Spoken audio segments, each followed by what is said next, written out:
Okay, good evening, everyone. Can you all let me know if you all can hear me and see a screen? Yes, can see a screen. Yeah, right. Okay, so today, guys, is our second session for week number 1, right? So you all know we have 3 classes a week.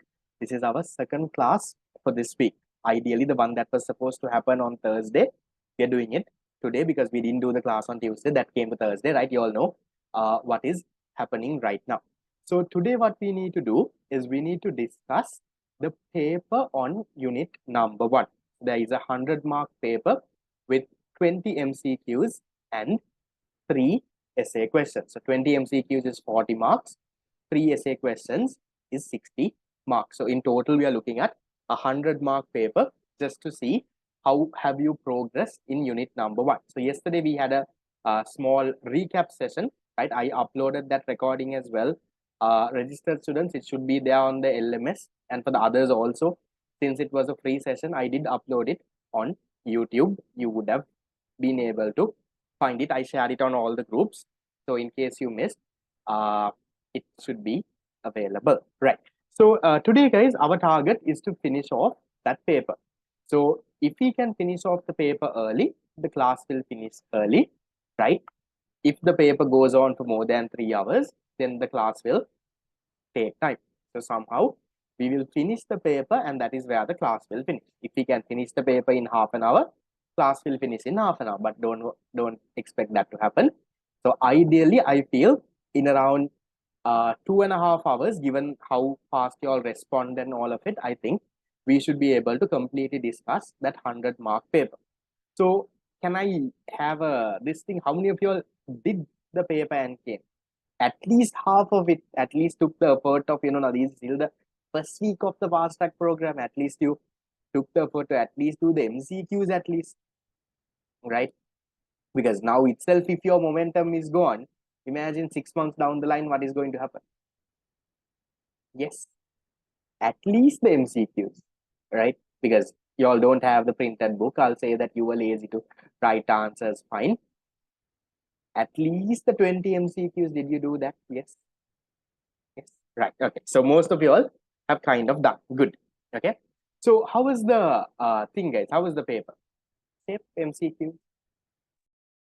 Wasn't that bad, right? It was a little harder than LS, but not out of the syllabus, right? It was all in the syllabus, right? A little tricky here and there, a little harder than the A-level paper. That's it. I don't put things out of the syllabus because I can put stuff way more out of the syllabus and make the paper hard, right? I've done my degree also in economics. I work also for an economics firm. I know way more economics than the A-level syllabus, which I could have done. But that is no point, because then you all are not going to learn anything. No? Because so what I do is I make the paper a little tricky.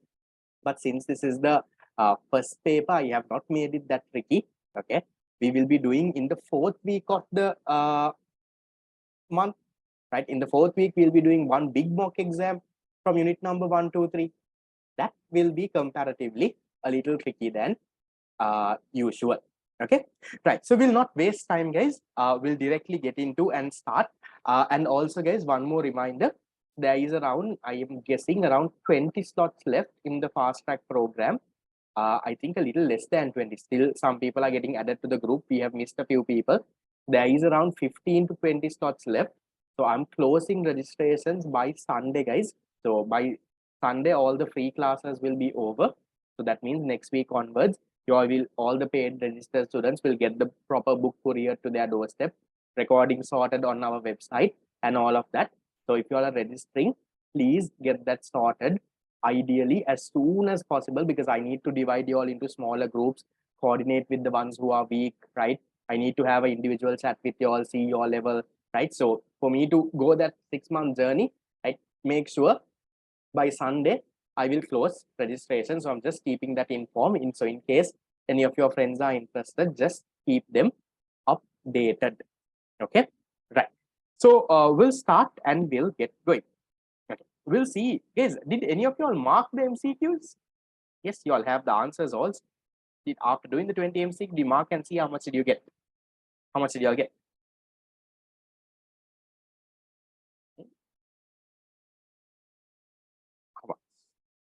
Okay, from out of 20, if you don't have to put it as 40 out of 20, how much did you get? If you can get at least, I think 10 or more, I think it's good. Anyway, we'll do it with me, don't worry.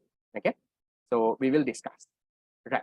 Okay, so a few more things, guys. I know none of you all have the study plan yet, but I'll just tell you what and what you can pick now. If you went through your theory revision notes, and if you have gone through these areas, right, even in maybe in the fast track note or anything, right, you all can start picking this now itself, right? So the objective, there is around 1,000 odd ticks that you need to put. If you can tick all these 1,000 in 6 months, you will get your A, right? This is your study plan that will be printed and sent. So far, I know none of you all have it, so don't worry. So you can tick each of these boxes. Now, this is there, study this time, think 3 times, right? 3 is the minimum. You all can put extra columns like this, right? And you all can, go through 4 or 5 times. That is up to you, but minimum at least 3 times you need to go through. So you can go through these areas, you can tick it. And also on the bottom of the study plan, there is the past paper checklist. So for unit number 1, this week, you're supposed to do the unit number 1 MCQs. So once you go through, once you do it, and once you study the MCQ, okay, not just doing the MCQ, study the MCQ, see what are the options, how did it go wrong, right? What if this comes next time? Yeah. So you study it. Once you have studied it, put a tick, right? So 2011 might have around 4 or 5 MCQs from unit number 1. So once you have studied all of that, you put a tick there, right? Then you go to the 2012 MCQs. So little by little, over the 6 months, what are you going to do? You're going to fill all these ticks. So at the end of 6 months, all these will be ticked. You have done every single thing that is there, right? This is a guidance on what to do. And once you have done today's paper, you can do this also here. Fast track unit based papers. Now today, once you complete the unit 1 paper with me, and after you have studied the paper, not just doing the paper, after you have studied the paper, see where you went wrong, what are the areas you can improve on. Once you have done that, maybe today itself after the class, take 1 hour and study the paper and finish it off. That's up to you. Okay, then you can pick that also. Okay, once that is done, then if you finish all the things for week 1, remember in the fast track program, week 1, Monday you have to go through the theory note, Tuesday you have to go through the fast track note and come to class, Wednesday do the MCQs. Yeah, once you have done that, tick this also. Yeah, so little by little, we will finish. And then when you find some free time and all of that, do the other small stuff also. Try to do some old past papers. Try to, now some of you all in my revision class, you all would have got, right? Some of you all purchased also the grade 13 model papers. So when you all do that, tick, right? Little by little, you need to tick. I'm telling you guys, don't wait until the last moment. You will not be able to finish, right? So I'm telling you, to complete this study plan, it will require at least 2 hours a day, approximately. Can be a little less, can be, maybe might need more. So if you're not good, if you're going to idle for 1 month and then start, it's going to be hard. So you need to start now itself. Okay. So once you get the printed book, I have printed it in a very hard cover also. It's a small 28-page tute, right? The study plan is, but it's printed in a good cover so that, because every day you all will be opening it, right? So you all can use it for the next 6 months, right? That is also done. Then let me come into this. Where do I have to go now? Okay, right. Any questions, guys? Starting. Right, nice. Okay, shall we start with the paper? Any questions before I start? Shall we start with the paper?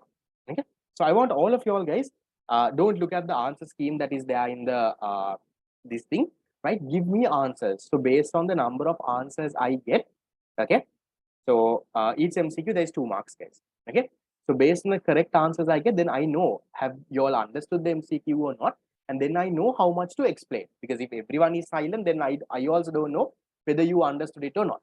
Okay, so when I read out the question, give me the answer on the chat box. That will help you to stay awake also. Otherwise, you also go and daydream and you think about something else. Okay, we'll start with MCQ number 1 in your paper. Which of the following is social overhead capital? Yes, first of all, what is social overhead capital? under capital in your syllabus, it's not there in the fast track summarized note. Okay, you have so many different types of capital. You have things like fixed capital, you have things like circulating capital, you have things like social overhead capital, you have things like economic overhead capital, right? You have something called social capital, right? You have so many different types of capitals. So out of that, one of it is only social overhead capital. So what is social overhead capital? How do you define this social overhead capital? This is now capital is all man-made aids used in the production process. So what is this social overhead capital then? Yes, social overhead capital, right, is the capital goods that help fulfilling a basic human need. What is this? Social overhead capital, what did I say? Is the capital that helps with fulfilling a basic human need, right? A basic human need. So what are the basic human needs? Look at my example here. I've got an extract from my theory note. See, capital goods which facilitate, social overhead, capital goods which help produce services to fulfill basic human needs are called social overhead capital. So what are the human needs, right? We have, for example, health is a need, education, yeah, those are things, right? See, what are the examples? See, buildings in the education sector. So maybe a school can be considered as what? Social overhead capital. Maybe a library, social overhead capital. The hospitals in a health center, maybe medical centers, maybe, I don't know, dental cares, operation theaters, right, can be considered. Then, and also even drainage lines. Now, you all see in your, now, think guys, all the water in your house, where does it go? Right? There is a drainage line, no? Every time you go to the toilet and flush, where does it go? Where does it go? You think it gets stored inside under your commode? No, right? There is a proper drainage system, right? A whole drain system that happens. So all of that comes under social overhead capital. Then some of you all might wonder, so then what happens to these? Then all these transportation things. Yeah. So then what about these highways? What now? Those are also like things. Those come under economic overhead capital. Now, what is economic overhead capital? Social overhead capital is to whatever capital equipment that helps in producing or doing a basic human need. Social overhead capital is, economic overhead capital is the capital goods that facilitate the production and distribution of goods. Production and distribution of goods. What is this? Production and distribution. So things like what helps with the production and distribution? See, things like ports. Ports means harbors, right? Airports, highways. You can even take normal roads. Yeah, all of those go under economic overhead capital. Okay, so get the difference. If you take economic overhead capital, what do we have? Under economic overhead capital, we have these airports, harbors, right? Let's say railway stations. What do they do, guys? Yeah. Yes, you can even take power and energy systems, right? So all of these will do what? All of these will help with doing what? Producing and distributing goods and services. Will I send the to you after paying the fee? Yes, guys, I'll be couriering a printed book to you. Okay. Right. So then, can you go through these and tell me which one do you think is the answer? Which one do you think from these five is the social overhead capital? Something that is fulfilling a basic human need. You have agricultural land, factories and buildings, telecommunication networks, public roads, and surgery centers. Which one, guys? I don't have the exact word in my theory note, but we are somewhere close. Which one? Should be the fifth one, right? Surgical surgery centers. Why? What need does it try to fulfill? It fulfills the need for health, right? Proper, safe health. Guys, what do you think this goes under? Public road, which type of capital? You can take economic overhead capital. Yes, you can take this as economic overhead. Guys, why is economic overhead capital important for a country? If I ask you now, I remember during Mahinda's time, right? When Mahinda was president, he did a lot of economic infrastructure, right? Built the Hambantota highway, right? Gol Hambantota highway, right? He built a Mattala International Airport. He built the Hambantota port, right? Why did he do that? Forget about him stealing money or something. But why did he do that, guys? Why is it important for a country? Why is this economic? That can be the question in your ear, right? If they can ask you, why is economic overhead capital important for a country? For what reason? The reason is because only if you have economic overhead capital, you can attract foreign investments, guys, to the country. That is the ideal motive behind why Mahinda and all. I'm not a Mahinda fan, right? Don't mistake me, right? But the economic reason behind why he built all of this is for what? To attract foreign investments, because only if you have a proper road network, only if you have proper ports, harbors, yeah, only then the foreigners would come and invest in your country. Then only they can export the goods, import the goods easily, distribute the goods easily. Think if you are a country with no road network and you have to stay 10 hours in traffic to send some goods from Galle to Colombo, right? Production won't be easy then. So to facilitate production and all of it only, you need to have this economic overhead. This helps with what? Helps to attract foreign investments. Now, why are foreign investments needed? When you have foreign investments, you can have a lot of things. The economy grows, right? It gives you the much needed foreign reserves needed for the country. So all of that is connected there. So in your paper, they can make it difficult, guys. I am not saying that this is the definite question that will come, because these days we are not even talking about this. No, so it might not come in your paper. But I'm telling you, there is a possibility. Examiner can examine it without asking basic questions. He can ask you why is economic, define economic overhead good, overhead capital, and explain why is it important for a country like Sri Lanka. Most of you all will go crazy. Most of you all wonder, oh, how on earth do I answer this? So that kind of knowledge is what we will try to bring out in this whole fast track program. There will be questions like that, difficult questions in the future. Okay, is that fine, guys? Question number 1. Okay, anything else? We'll move to question number 2. This question is comparatively easy.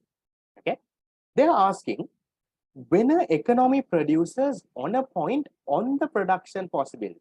Social capital, there is a essay question. I'll come to that. Okay. In the paper, if you would have done, you would have read this. When an economy produces on a point on the PPC, what can we say, guys? So there is this economy producing on the PPC. Which of this can you say? Some resources are used in the economy. It is a feature of a market economy. Resources are allocated according to wants of the society.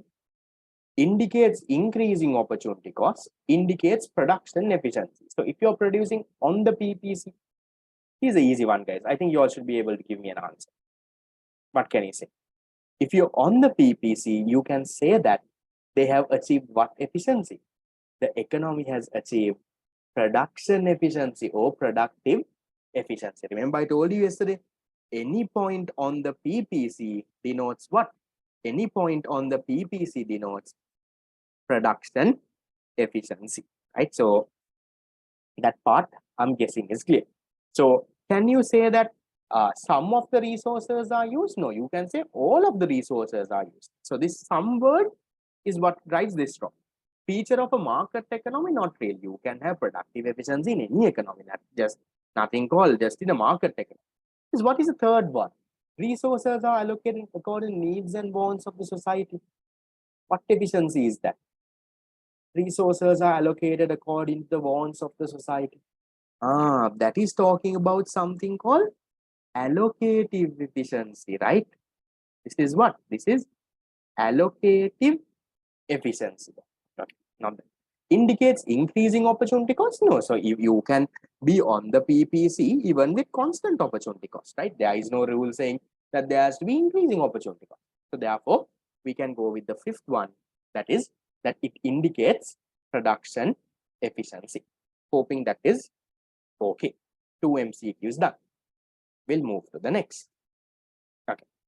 This one, guys, had a small typing error, right? I think it had whom is to be produced or something, but I'm hoping you all figured out that is the problem of whom to produce.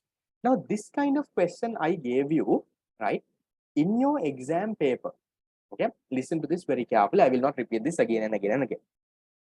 If you go to the 2022 or even the 2021 paper, the original paper, on the top they have written, select the most appropriate answer.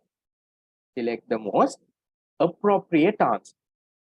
There can be questions where all the answers are not 100% correct. There can be. Then some students come and say, sir, look here, sir, none of it was correct. Right? Sure, I get a free mark they will give. Now in A levels, they don't give you free marks for MCQs. Okay, so let me show that exact wording for you. Okay, give me a second. Gone past papers 20. We'll go with the latest paper. 18. Okay, right. Look at this. Look at how they have worded this. Okay, right. Okay, this is the 2022 original A-level paper that students did in February. Okay, see, this is the sentence over here. In each of the questions from 1 to 50, pick the alternatives from 1 to 5, which is correct or most appropriate. So what does that mean? There can be questions where you might not have a correct answer. There can be questions where there are 2 correct answers. So you always have to go with the most appropriate one. If one is correct, then fine. If nothing is correct, if every question, everyone, there is something wrong. This is a little off. This one is a little off. So you will get questions like that. Remember, you will not get free marks anymore. Okay, so let's say one question has 2 answers. You feel this is also correct, this is also correct, right? You always go with the most appropriate one, because now you can't say, then exam will give marks for both. No, let me put anything, nothing like that. If there are questions where none of it is correct, you still go with the most appropriate one. Please have that in mind. Okay, so some students, they think free marks are given, free marks are not given. So just wanted to highlight that. So this question that I have here, right, might not have a 100% perfect answer. Okay, give me a second. Okay, this question that I have here might not have a 100% perfect answer, but there is an answer close. You can get the most appropriate answer. Okay, we'll think. The problem of whom to produce. Now, whom to produce is about distribution, is about income, it's about all of that, right? It's about, how you distribute the goods, right? Do you distribute equally? You distribute, just think. Is the problem related with opportunity cost of production? Whom to produce? Does it connect with opportunity cost? No, right? We don't talk about anything in opportunity cost, right? We'll cut this answer off, okay? Is the problem related with distribution of absolute income? Distribution, fine. Absolute income is also there, but it's not worded properly, right? Distribution of absolute income, safe, right? You don't know now what is this distribution. They are saying some distribution. They are saying distribution absolute income. We don't know, right? Right? We'll leave this with a question mark. Okay, absolute income means your salary. Okay, is the problem related to allocation of resources? Is it allocation of resources, guys? Whom to produce? What is the problem related to allocation of resources? Third one, allocation of resources is, this is what to produce, no? This is what to produce. So therefore, what can I do? I can cut this answer also. 3 is also cut, right? Is the problem which is related to efficiency of production? This efficiency, production techniques and all, what is that? This efficiency levels and all, that is how to produce, no? This is how to produce. So this is also not the answer. right? This is definitely wrong. Is the problem of choosing among preference based on age structure? Nothing like that. No, man, rubbish. No, there is where do you distribute goods or something based on age structure? Nothing at all. No, yeah. So now see, the second one is not the most correct one, right? Now it's not 100% correct. Now when you say whom to produce is about how the goods are distributed, not like how the income is distributed. Then yes, there is a connection. Based on how the income is distributed, only people get goods and services. Let's say you're getting 100,000, I am earning only 20,000, my neighbor is earning 500,000. Based on how the absolute income is distributed, we are able to get different goods and services. It's somewhat correct, but that is not the correct 100% correct definition. No? So, but you need to figure out, right? Now you can't say, sir, no, not correct, no, sir, then I have to get a free mark for this. That doesn't happen. To show that only, I would have put a few questions like this. Is that correct? It's somewhat the most appropriate one. From the 5, you can't go with anything else. No? All the other answers I cut off, right? Something is wrong. Definitely something is wrong. So which one is the most appropriate one? Remember, you select the correct or the most appropriate one, right? So which one is that? That is number 2. Is that clear? Fine. Okay, done. Then we'll go to question 4. Okay, this one is also somewhat easy. When there is economic efficiency, now economic efficiency means both the conditions have been met. Prices of all goods in the economy are equal to what? Price is equal to what? The minimum level of total average cost of all goods, the economic cost of all goods, 0 marginal cost of all the products, minimum average variable cost of all products. What do you think, guys? It's easy. If you know the conditions, you can figure this out. Remember, for you to have economic efficiency, what are the conditions that you need? To have economic efficiency, you need 2 conditions. One is production efficiency, the other one is allocative efficiency.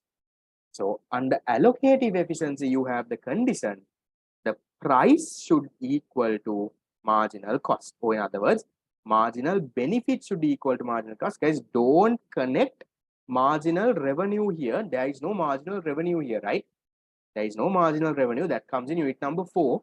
Okay. So it's price and marginal benefit that can be substituted, not marginal revenue. Don't say MR equals MC. MR equals MC is the profit maximizing condition, unit number 4. We'll learn that later, but don't go into that. Okay. So which one can you say, guys? When the economy has achieved economic efficiency, what can you say? Price will equal to the marginal cost. No, price will equal to MC. So you can go with answer number 4 for the 4th one. Is that okay? Fine. Okay. We'll go to question 5. Okay. Again, a simple question, but I have made it a little tricky here and there. Not that hard though. Which of the following statements can be considered as a normative economic statement? Okay. Normative economic statement. What do you think? Crude oil prices in, guys, easy way to figure out is see whether you can prove this or not. Okay. Crude oil prices in the world market have been decreasing. Can you prove it? Can you look at data and all, and can you prove it? Has it been decreasing? You can say whether right or wrong. You can look at the data. Yeah, it has come down, right?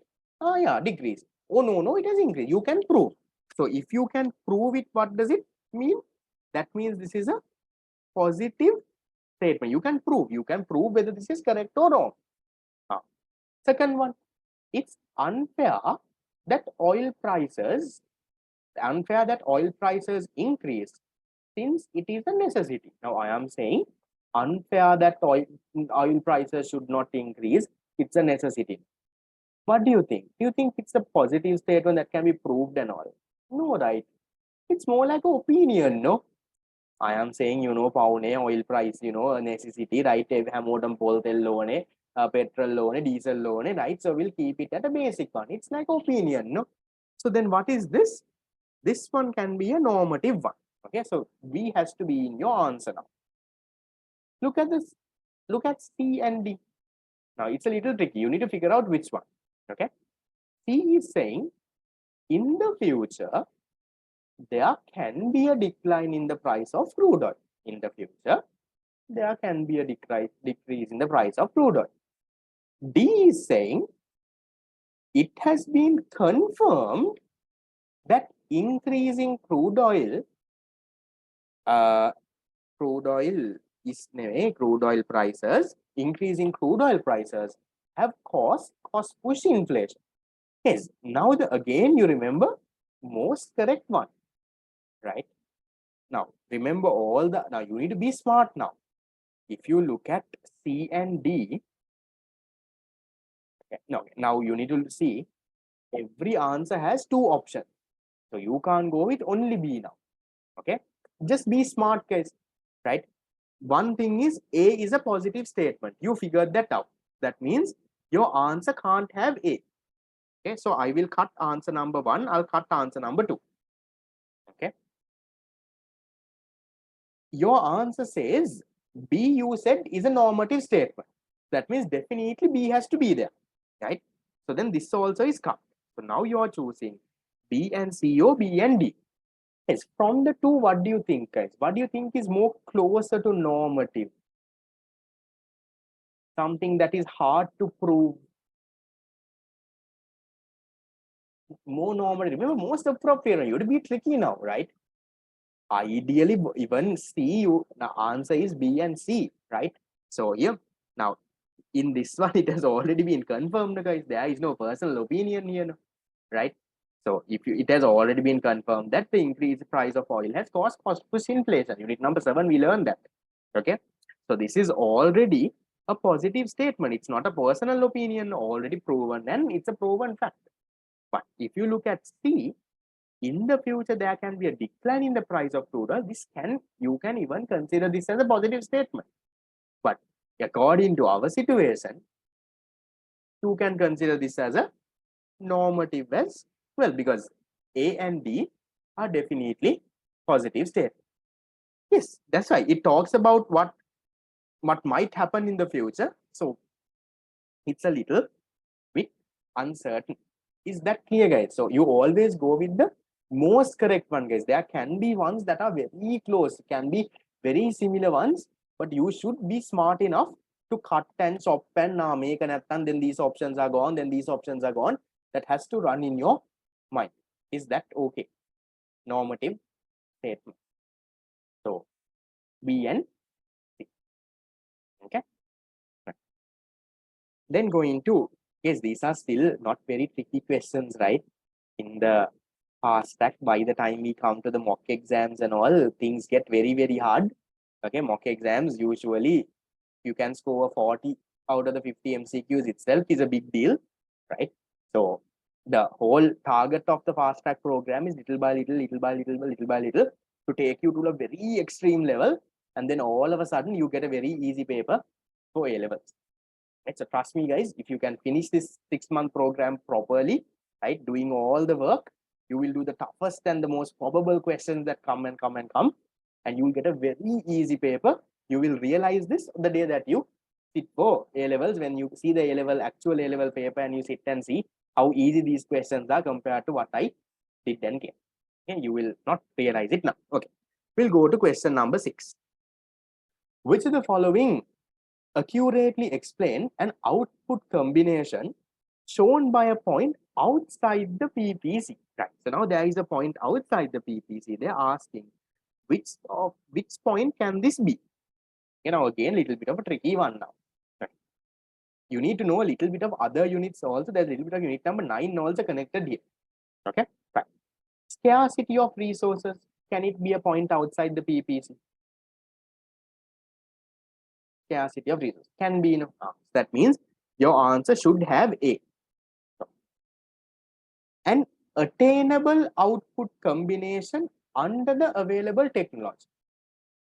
A point outside the PPC, can it be a attainable point with the current technology? It's not an attainable point, no. It's an unattainable point. So your answer can't have B, right? Now, just be smart, guys. Now, from the first two itself, we'll try to cut off a few answers. We'll definitely has to have A. All the answers have A. Can't have B. Okay, so what can't have B? I made the question very simple. No? Okay, so then all of this goes off, no? No, can't have B. This. Right. So can't have B means only one, right? So only this answer you can cut off. Okay, so you can cut off answer number 1. Okay, right. Then you have now you're remaining with 4 options. Okay, a level of consumption that shows gains from exchange due to international trade. Unit number 9. I know my theory people, you all would have learned gains from exchange and how you form something called a CPC, right? Others, I am not very sure you all would have learned in your whatever class. Do you think that is correct? Because of international trade, can you consume at a point outside the PPC? Can you be operating? You can, right? Where do we learn this? We learn this where, guys? We learn this in unit number 9. Unit number 9, international trade. So we learn because of international trade, you have something called a PPC like this, right? You have your PPC, and in addition to this, you also have something called your CPC, consumption possibility curve. You can consume at a point outside your PPC. So here, see, they are saying no, output combination outside the PPC can be C as well. That is what? That is, so for those who don't know unit number 9, don't worry too much, guys. You all will learn. Okay, right. So then C also has to be in your answer. A also has to be, C also has to be. Then we'll see what answers can we cut. No, we can cut answer number 4. Still too tricky. Right. So A and C has to be there. Okay. An output combination that can be attained after removing economic embargoes. Yes, what is economic embargo? What is an economic embargo? Economic embargo is like a sanction. They have like, for example, let's say, right? Okay, now for example, okay, we will do this, guys. Okay, we'll talk about, remember during the Aragalaya, okay? During the Aragalaya, right? What were our people doing, right? So our people were protesting, okay? Now let's say Gota sent the army during the times of the Aragalaya to whoever who is now protesting is our right. No, we have the right to protest. Okay, let's say Gota sent the army to what attack all of these people and do something. Okay, so as a result, now what happened? Now the UN got fired up, right? UN got fired up, right? People have started complaining that the government of Sri Lanka is violating basic human rights. Let's say something like that happened. So the UN might put an order, right? UN might say, look here, let's impose, right? These fellows, this Gota and the fellows are not listening. They are attacking innocent people. So let us go and put what? Let us go and put an economic embargo on Sri Lanka. What does that mean? So when they put an economic embargo on Sri Lanka, what happens, guys, is the PPC will shift inwards. Why? What is an embargo? An embargo is where you can't engage in international trade. So you can have partial embargoes, let's say a fully embargo, right? That means no one will buy your product, right? So you can't export anything. We are like completely, they have like, kept us aside now from the world, right? No one will buy products from us. We also can't buy products from anyone. Now imagine if they put an embargo on Sri Lanka. Just think of all the products around you. You think it's made in Sri Lanka. Think of the laptop, the phone that you are using right now to join this class. Think of the electricity. Where is the petrol and the diesel and the crude oil coming to pump this electricity? Remember when we had small electricity shortages, fuel shortages, the power cuts that you had? Imagine if they have put a complete embargo on that. You will not even have power to operate. The whole country will come to a standstill, right? So when you have an economic embargo, what happens? The PPC shifts to the left, or PPC shifts inward. That's what you call an economic embargo. So when do you impose economic embargoes? Usually when a country, like let's say if they go for war or something. Yeah. Now, for example, now even these countries like Russia and Ukraine these days, or they're fighting, right? So maybe the world can impose an economic embargo on now. They will not, because Russia is a big country. No? Russia alone is threatening the other people. Do you know what Russia is doing, right?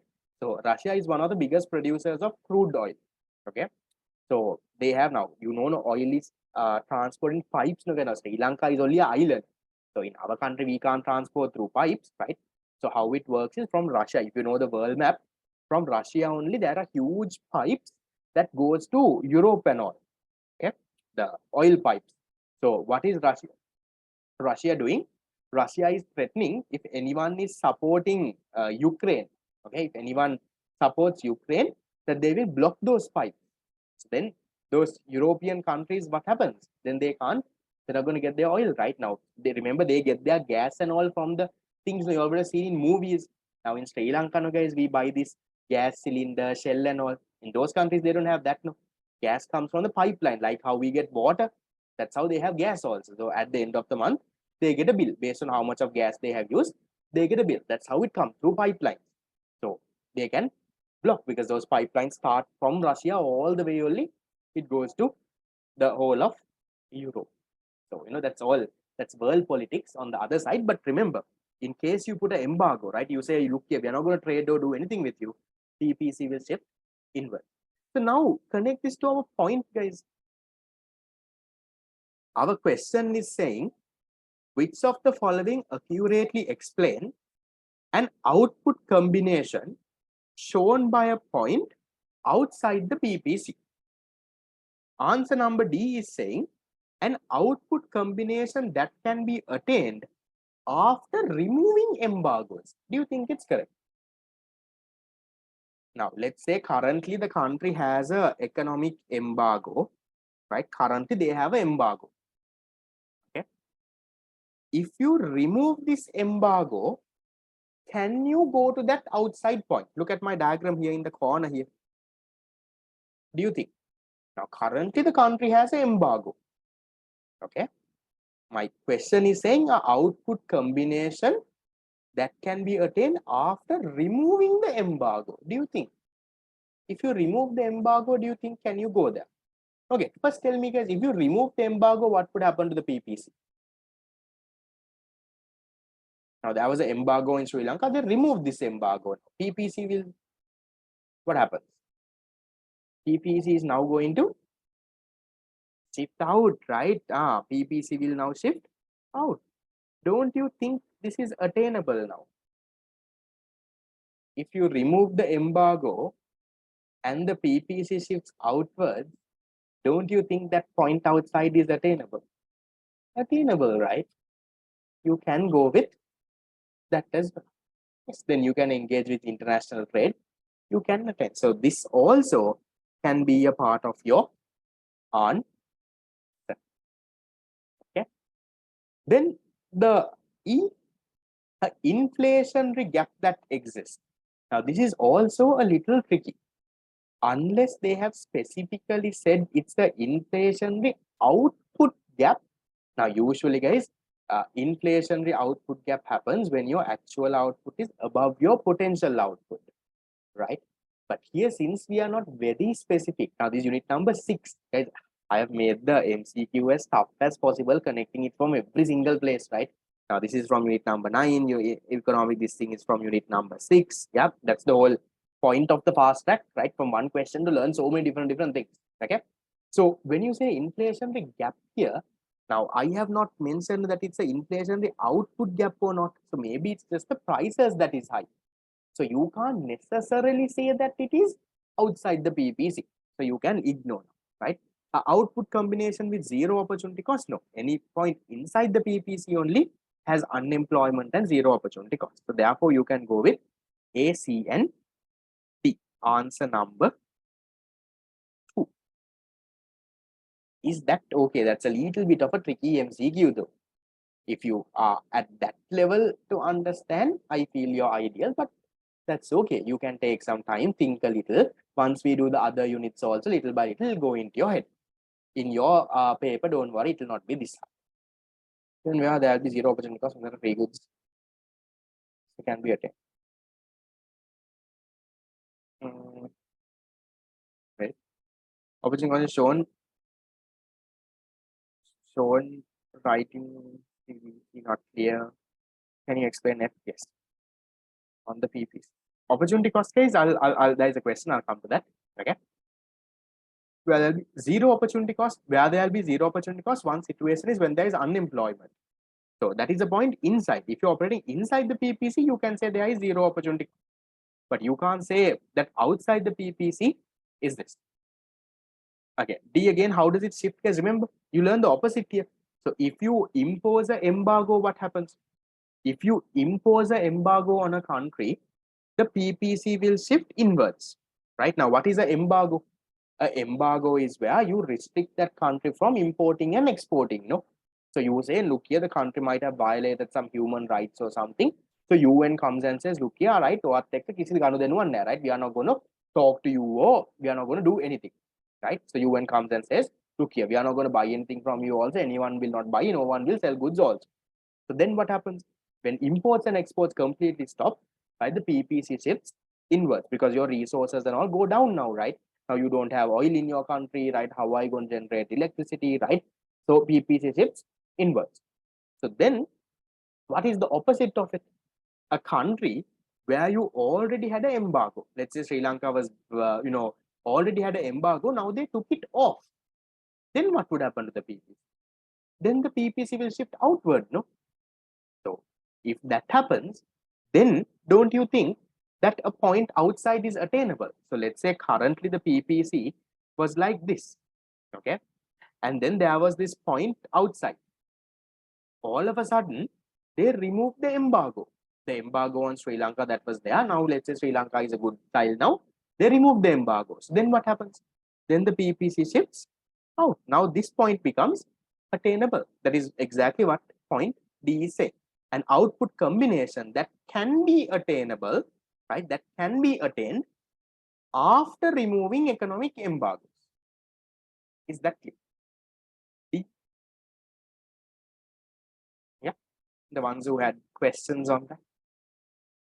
Okay. Right. See, guys, I will not go into explaining in detail.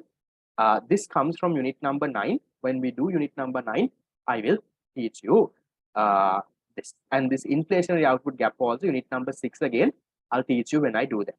Okay? Because otherwise, it'll be, I'll talk too much about that and we will end up wasting too much of time. Okay? Right. We'll go to the next. Again, a nice question. The graph below shows the output combination of an economy, how the output combination of economy changes along the production possibility frontier. What's the reason for the output combination change from point A to B? Yes, this is asking which accurately explains. So anything that makes sense, you can go with the answer, right? Which of the following accurately explains the output combination outside? So this might explain that kind of thing. Right, what do you think, guys? This going from A to B is what? Think and see. Little bit tricky, not very tricky. I taught you all the opposite of this yesterday. I said there is a recession. When there is a recession, something goes down. When something goes down, then unemployment happens. Then it goes inside. Now, what's the opposite of it now? Can you? Okay, we'll go. Okay, so we'll go with a few options. Okay, destruction of capital resources due to the restarting of a war. What do you think happens to the PPC? There is a war. Now buildings and everything collapse and all the bomb. What happens? PPC will shift where? Shift inwards. Right. This one, investment withdrawals from foreign investors. Now let's say foreign investors have invested in Sri Lanka. Okay. Now something happens, they all take their money out and go now. What do you think happens? Their money and they sell off their assets and everything and they take it and go now. What happens? Again, you can say shift inwards, guys.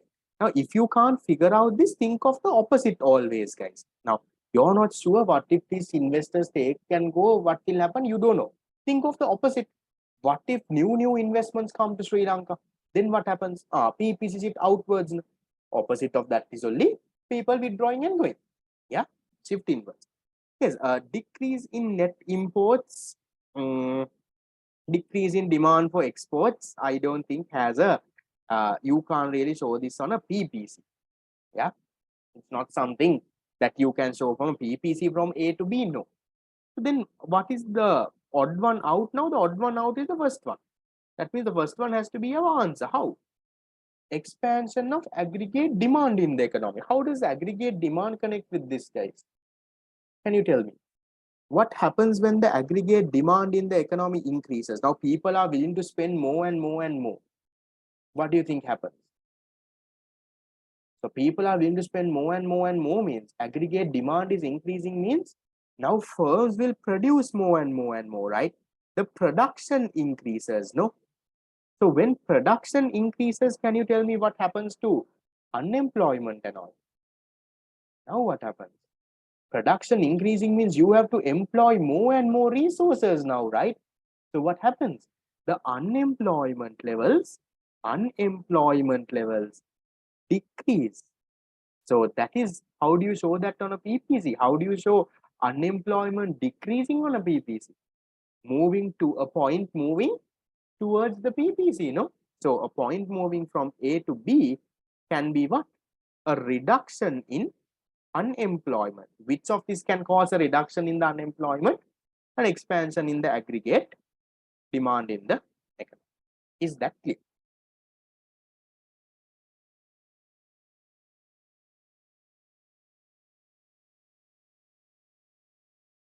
Yeah. Fourth one also, you can say, okay, for example, if there's a decrease in net imports, you can say, okay, if there is a decrease in, this has to be exports ideally, right? But first one is a better answer. I'll agree with your thing.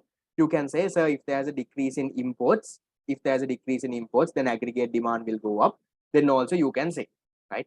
But remember, one thing that you can't conclude is just because there is a decrease in imports, you can't say aggregate demand goes up, because aggregate demand is made up of a lot of components, right? Maybe imports are falling, maybe something else can increase. So if you have a better answer, go with that. Otherwise, maybe you could have argued this way also. Yeah.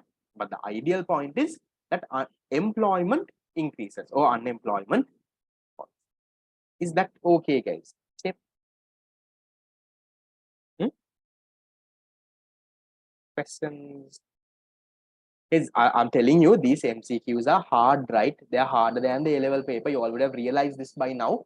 Okay, that is the whole point of the fast track class. Yes, I don't want to give you all very easy questions. Then you all also don't learn anything. No? So the questions are a little hard for you to get thinking. You will get used to it though. That's a good point. By the end of 6 months, these questions are going to be normal questions for you. Then the A-level paper is going to be very easy.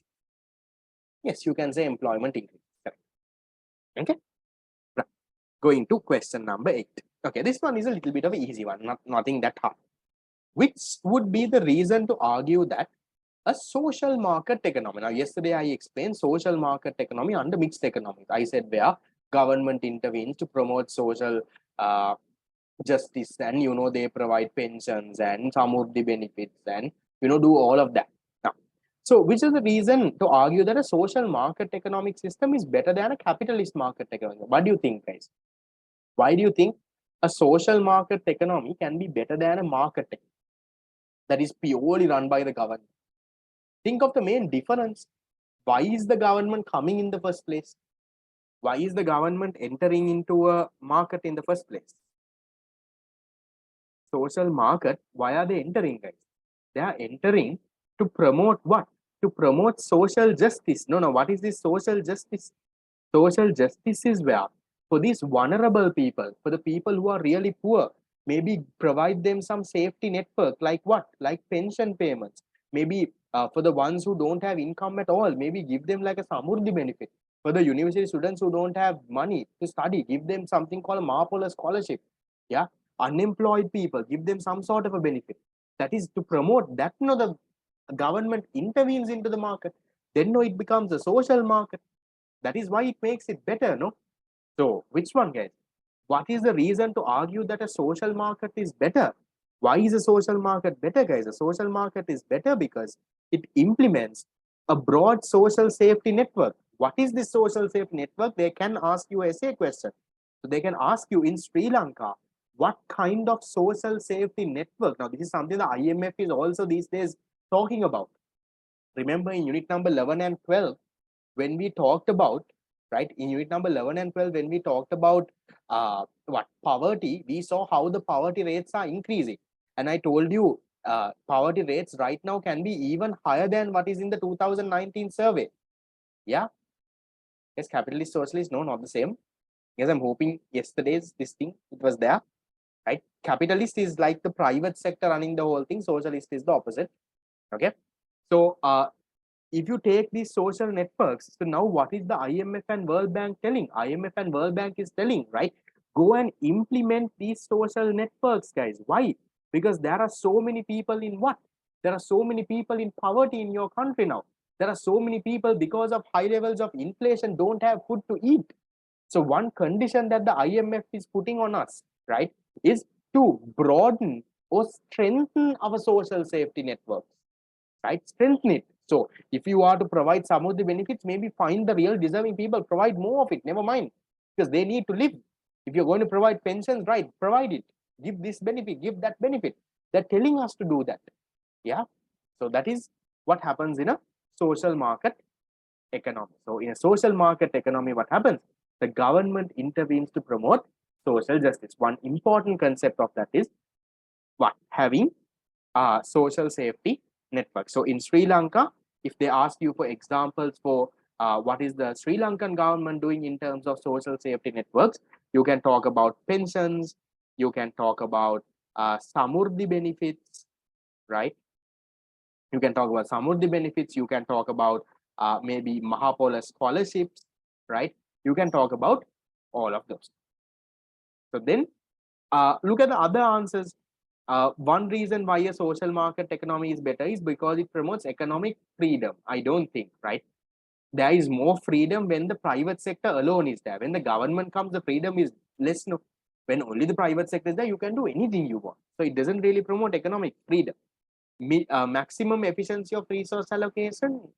You can't say just because it's a social market economy, there'll be maximum efficiency. You can't say maximizing economic stability, can't say non-existence of economic disparity, you can't say. So just because it's the social market economy, you can't say that any of this happened. But you can say when there's a social market economy, definitely the social safety networks will get broad. Is that okay? There's a lot to learn from these MCQs. That's why I want you all to make sure you all learn from the MCQ. The whole objective is not just to buy out the answers, but in case you get it, next time you know how it works. Okay, we'll go to the next.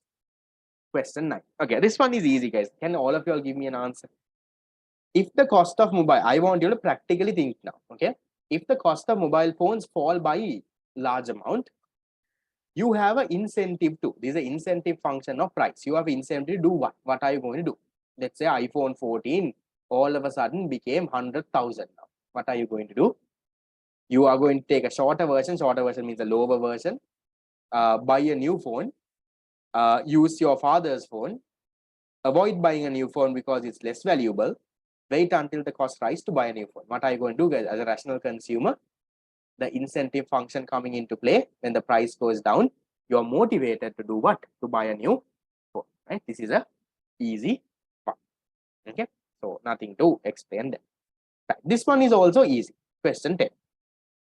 When China builds roads using fewer machines and a greater deal of labor, it is answering the what question? Answering how to produce, what to produce, when to produce, whom to produce, where to produce. What are the answers? Building roads using fewer machines and great deal of labor. What are they answering? Which question are they answering, guys? They are answering the how to produce question. Can you tell me how have they answered it? Have they answered it with a labor intensive production technique or a capital intensive production technique? What have they chosen? They are choosing few machines and a great deal of labor. So they have answered the how to produce question by what? By deciding We are going to go with a labor intensive, right? A labor intensive production. Okay, that is also easy. Half of the MCQs done. How much did you all get out of the 10? At least 5, I will be happy, since it's the first way. 10 out of 10, wow, nice. How much out of 10?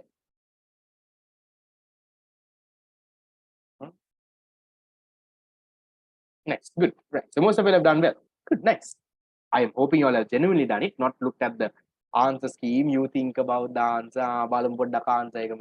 and you can't do it that way. If you've genuinely done it and if you've got your marks, right, that's all that matters. And even if someone got 0, that's all right.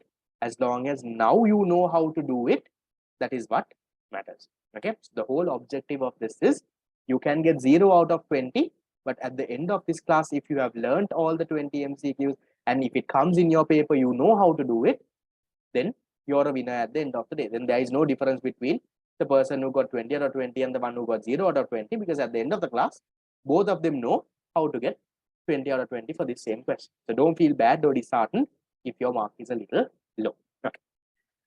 Question number 11. If the economy moves from producing 10 units of C and 4 units of D, okay, so they are producing C and D, right? So we'll put some names, carrot and what is D? Anything with D? Anything product? Dolls. Carrots and dolls. Okay. Drumstick is also there. Okay. So economy moves from producing 10 units of C and 4 units of D. So they were producing here to produce 7 units of C and 5 units of D. Right. So they have done what? Right. They have been producing 10C and 4D.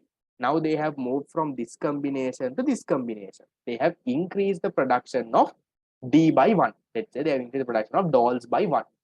Okay. So the opportunity cost of the 5th D. What do you think? The 5th doll. To produce that 5th doll, that additional doll, how much of C did you have to forego? See, what is the opportunity cost? You need to read it carefully. So to produce the 5th D, now when you are producing 4D, you can produce 10C. But now when you are producing the 5th D, right, when you're producing the 5th D, you can only produce 7C. So what is your opportunity cost? Your opportunity cost is the 3 C's, right? In my example, the 3 units of carrot that you're sacrificing. So which one is your answer there? Answer is that clear? So a question like this, you can put some numbers like this and draw and you can figure it out. It's not hard, but you can make a careless mistake here. Fine.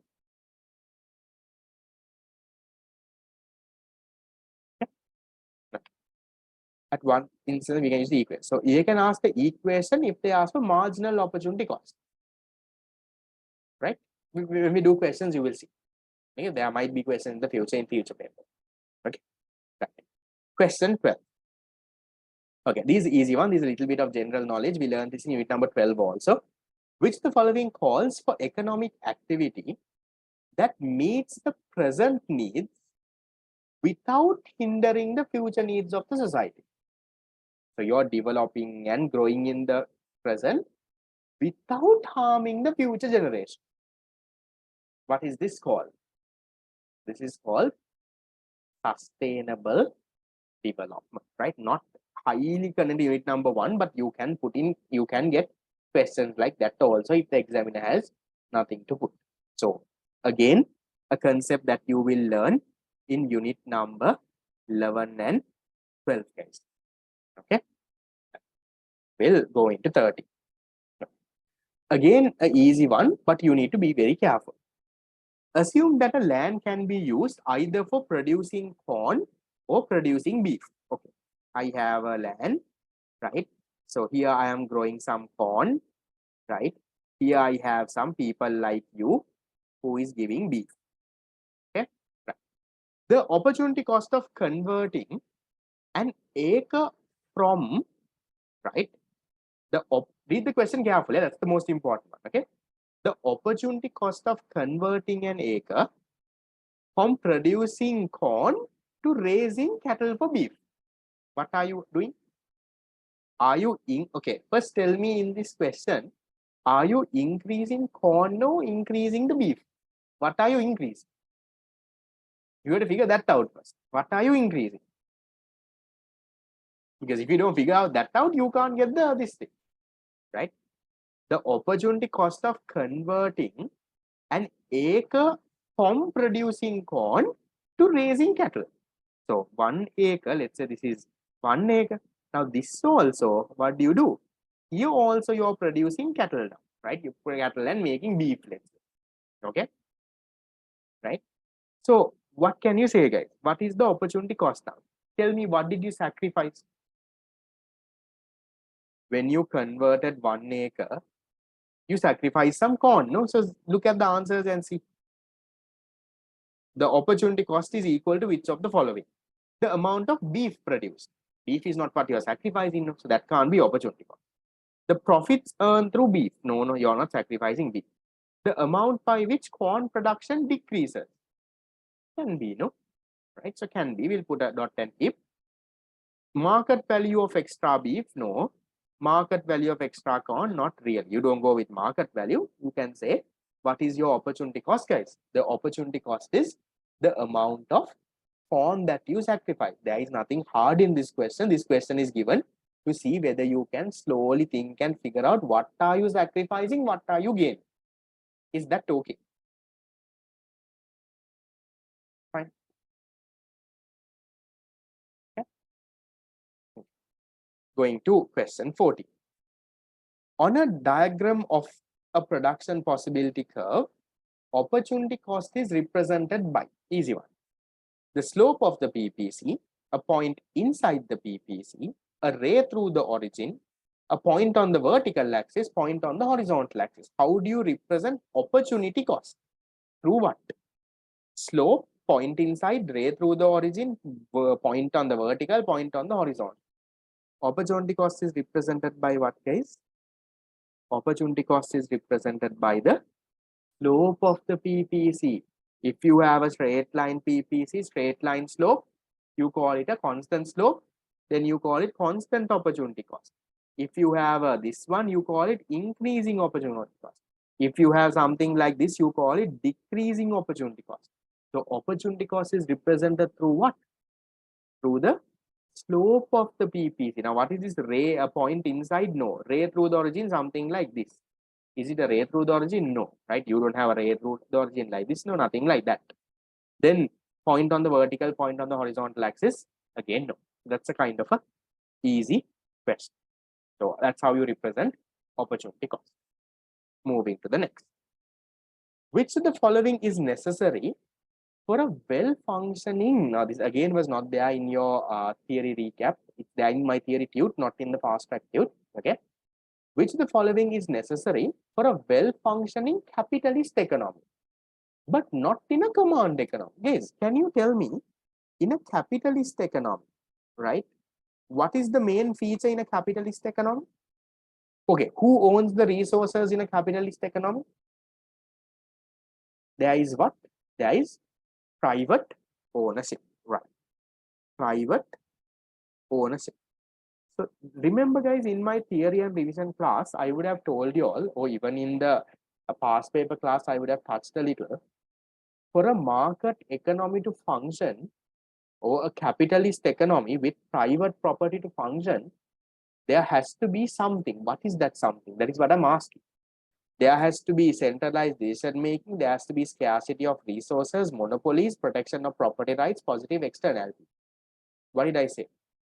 Which of the following is necessary for the functioning of a capitalist economy, but not in a command economy? What? Which of this? It's needed for a capitalist economy to function, but not needed for a command economy. That means maybe in the command economy that is already there, or it's sorted. But for a capitalist economy, this has to be there. What is the answer, guys? The answer is there has to be protection of property rights. What is this property right? Can you tell me, guys? Remember in my theory revision class, I would have told you all. Okay, we'll go back to the question. You are living in a house. You're living in your house. How do you prove that this house is yours? Right? You're living in a house. How do you prove that this house is yours? You have something called a house deed. Okay. You have something called a house deed. So what does this house deed give you? This house deed gives you the property right. What does that mean? So this house deed gives you the right to do anything with your property. You can buy it, you can sell it, you can modify it, you can live in it, you can do anything. You have the property right. Who gave you the property right? The property right was given to you by whom, guys? Who gives this house deed? By ideally someone in the government, guys. Some government authority only gives you the house deed. So let's say if you start a business, you have your business registration. Who gives you business registration? The government authority. If you start, let's say, something, you have some proof, no? You have some sort of property right. Can you tell me, what if you don't have property rights? Now, what if there is no problem? Now, let's say, for example, I started a business, right? Let's say I have a bare land in my, let's say, Colombo. I started now to grow some vegetables there. Tomorrow, one of y'all are coming and telling, right? Tomorrow, one of y'all are coming and telling, look here, this is my land. I own the vegetables, right? And you pluck all the vegetables and go. Now, I don't have a house deed though. I don't have a land deed though, business registration. Mukut naha, right? I don't have anything. So can you see, if there is no property rights, you know what would happen, guys? If there is no property rights, if these property rights are not there, or if it's not protected, you know what will happen? Then there will be no production. No one will produce. Why? Because everyone is scared. Now, if there is no property rights, no one will even save money, guys. Now, for example, when I put money in the bank gives me something called a passbook, no? So that passbook is proof saying, look here, this is mage money, right? Mage salli tiyenne metana, right? This is my money in this account. Whenever I want, I can come and take. Now, what if you put money in the bank? 2 weeks later, you go and ask the money. Bank says, "Nah, nah, mona salli the right. You didn't put anything. This is my money now." Right? So what if now see that bank book, right? That passbook that you get, house deed, those are all what, guys? Those are all documents to claim property rights. Now, in a command economy, that is sorted. Now, in a command economy, government is running everything. So government will award the property right. They will own the property sometimes, right? Everything is okay. But in a market economy, එහෙම දෙන්න කවුරුත් නැහැනේ. There is no one to give you the house deed. There is no one to give you, let's say, a business registration. It's all private sector, no, in a market economy, capitalist economy. So then the market economy can fail, because if you don't have these property rights, market economy fails, because no one will produce. Everyone is scared. I am not going to start a business because tomorrow you will come and say, look here, this is my business, and take and go. So unless there is property rights, unless there is properly defined property rights in a market economic system, a market economic system will not function. Is that clear? Without property rights, no one will produce anything. No production means there is no economy, guys. You're not producing anything. No. The answer for the question that says, which of the following is necessary for a well-functioning capitalist economy? For a capitalist economy to function very, very well, what should be there, guys? There has to be protection of these property rights. There has to be some sort of thing that awards these property rights, that takes legal action if something happens to these property rights. It has to be there, because if that is not there, no one is ever going to produce. So that is your answer. There is a essay question in one of the past papers also. You all can do. I would have explained this in the past paper class also. Is that okay?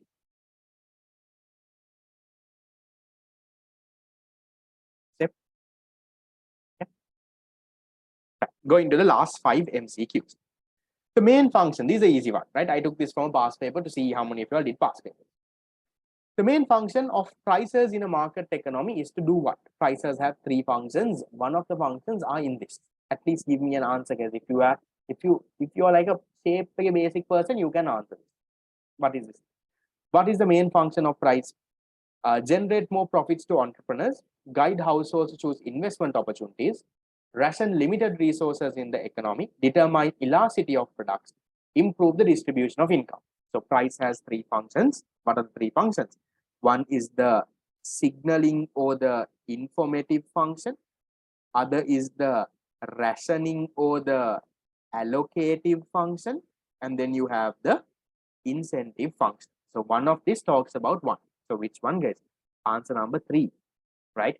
So answer number 3 talks about what? Ration limited resources. Remember I told you about this World Cup tickets and all.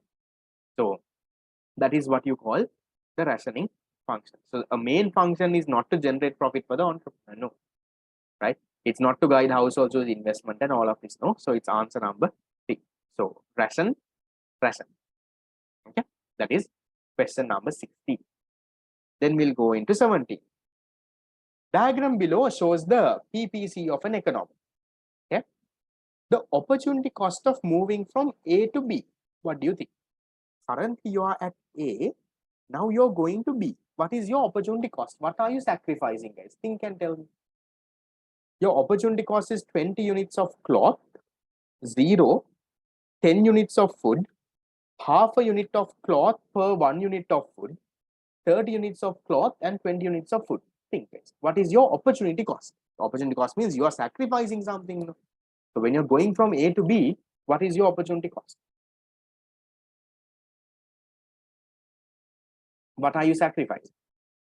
When you're going from A to B, you're sacrificing nothing. You're increasing the production of cloth also by 20. You're increasing the production of food also by 10. So where is the opportunity cost, guys? Opportunity cost happens when you sacrifice something. So what is this? This is when resources are previously unemployed. Remember, we learned situations where opportunity cost can be 0. Under that, remember, there are 3 points. When resources are unemployed, right, then you can increase the production without sacrificing anything. See, I'm increasing the production of food also. You're going from a point that was unemployed, right, point inside the PPC to the point outside the PPC. Yeah. So then there is what? No opportunity cost. Is that clear? That the opportunity cost here is 0. I'll give you a situation and I want you to think and tell me, is there an opportunity cost here? Okay. Right. We'll see how many of you all can get this. Okay. Point A, point B. Okay. Let's say this is, I'll again go with the same one, food, clothes. Okay. Point A, you're producing 10 and 10. In point B, you're producing, let's say, 20 and 5. Okay. My question to you is, when I'm going from A to B, what is my opportunity cost? I'm going from A to B.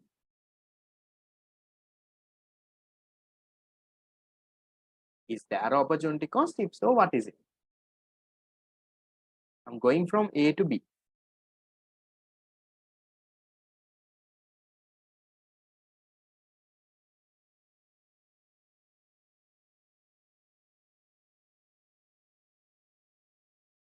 So if they give you a diagram like this and ask you what is the opportunity cost of going from A to B, yes, there is no opportunity cost. You know why? Because if you want to increase the production of food by 10, you don't have to give up cloth by 5. You can increase this by 10, right, while producing the same amount of cloth. So there doesn't have to be a sacrifice there. Why? Because resources are previously unemployed. So if they ask you, is there an opportunity cost of going from A to B? The opportunity cost is no. They are very inefficient. That's a different story, right? They are inefficient. That's why they are decreasing. But ideally, you don't have to sacrifice in order to increase production of food from 10 to 20. You don't have to sacrifice this, no, guys. You don't have to reduce the cloth production from 10 to 5 because you can go from here to here. This is, they are inefficient. They are inefficient, so they have reduced. That's a different story. But do you necessarily have to do it? To increase the production of food by 10, you can increase the production of food by 10 even without sacrificing, no? Because you can produce at here, no, guys. This point that let's say I'm marking in blue here, you can produce at here. You can increase the production of food by 10 without sacrificing cloth while still producing 10 units of cloth. So be very careful with things like that. Okay. So you always have to think, do you have to necessarily sacrifice? Now, for example, if I draw this diagram a little bit more complex, let's say something like this. Let's say you're going from here to here now. Now, do you think there is an opportunity cost? Now there is some kind of, because you can't reach this point. No. Now there'll be a little bit of an opportunity cost, right? Now, because if you want to increase this while producing the same amount of whatever this good is, you can't, because then it goes outside the PPC. See, so you need to draw and see that. I don't think they'll complex the question that much, right? Don't worry too much about that. But something like this, you need to know, guys. You need to figure out to always, if they give you a diagram, see, to increase the production, should you necessarily give up? If you don't have to, then there is no opportunity. That is big. Now, this is in my diagram that I have circled here. This is because they are inefficient. They are wasting resources and stuff. You can't say that there is a opportunity cost here, right? So you can go from, rather than going from A to B, you can go from A to C. You can produce a better combination. So don't say that there is opportunity cost. Is that clear? Okay. Few advanced points that you need to have in mind. Right. Last 3 MCQs and I'll give you a small break. Question 18. One of the difference, right? This again a question where you have to be very careful with your English. Okay. One of the difference between a free market economy and a centrally planned economy is that in the former, now which one is the former, guys? From the two that they're talking about, this is where your English comes into play. What is this in the former mean? They are saying there is a free market economy and central plan economy. The difference is that in the former, there is this. So former is what? This is the former. If they say in the latter, then they are talking about centrally planned. So former is this one, no? So read the question carefully. So former is the previous one, before one. In the former, some resources are privately owned, some resources are state owned. Most people don't read the question correctly, they go with that.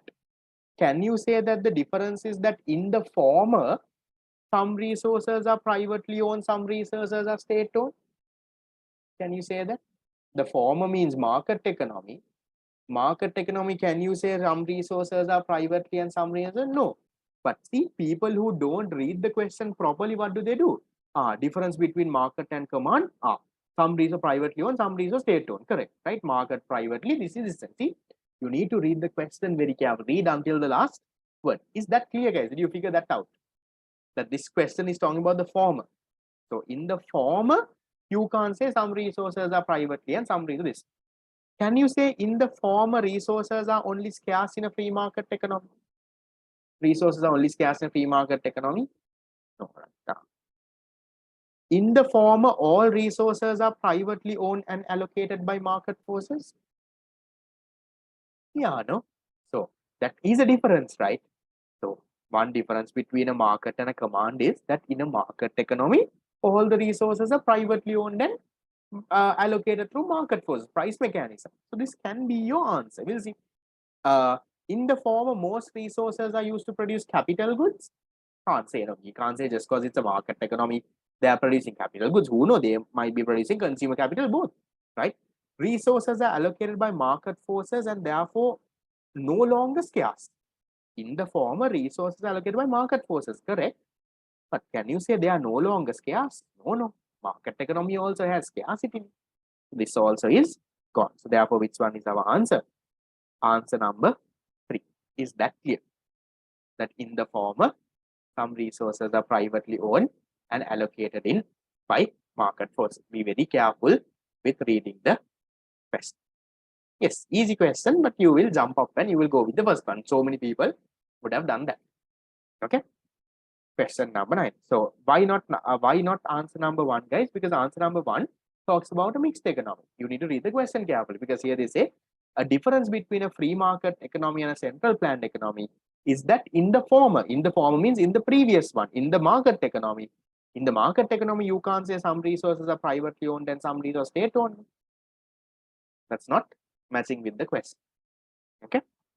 So difference is, yes, in a market economy, private ownership, command economy, state ownership, correct. But if you read the question and come to this, it doesn't make. Okay. Take some time. Right. Last 2 MCQs. Question number 19. In a planned economy, the question for whom to produce is determined primarily by this. I taught you. Whom to produce, how does the government do it, guys? I told you, in a planned economy, the government wants to make sure there is equity, right? That everyone gets the equal share of all goods and services. So in order to get an equal share, if for everyone to get an equal share, what did I tell you yesterday? They are in that box summarized. No. So to get an equal share, I told you, the government will make sure they will set their wages and the prices of goods in a fair manner. No, they will make sure that the prices are fair and that everyone is getting some sort of an equal wage. So if they do that, then they can make sure everyone gets an equal contribution of the total goods. From the total goods produced, if all of us are earning 100,000 a month, all of us are getting an equal share of the good. No, we can all go and buy an equal share of the good. That is how they answer the whom to produce question. So which one is the answer? The answer is number 4. This is directly coming from your theory. No, you can't say that they distribute goods and services low income earners. You can't say that. Then that is also unfair. No? What happens to other people, normal people, then, right? So you need to say that the government centrally setting prices and wages as a part of their economic plan. They try to set prices and wages in a very equitable and fair manner, so that what happens? So if they set prices and wages in an equitable and fair manner, then everyone can get a equal share of the goods and services. That is what it is. Okay. Right. Going to the last one. Okay. Question number 20. Again, easy one, not that hard.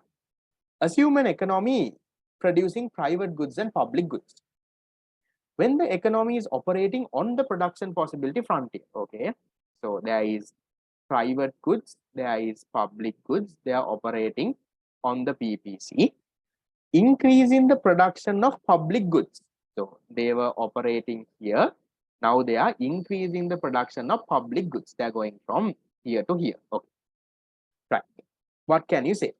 Have no effect on the supply of private goods.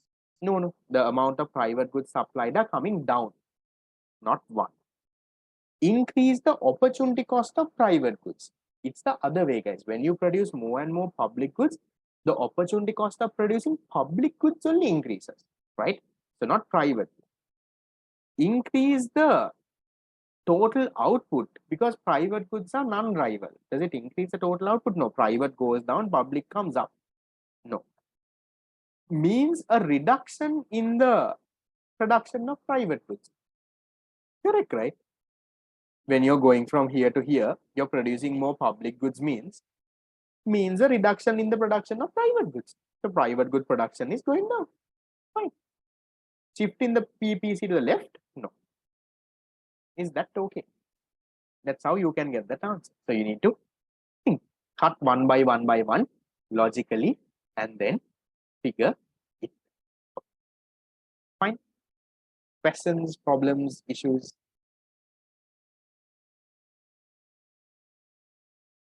No, second one is wrong. It's not an increase in the opportunity cost of private goods. When you produce more and more public goods, the opportunity cost of producing public goods only increase. Yeah. So an increase of not of private goods, of public goods. Then second one would have been correct.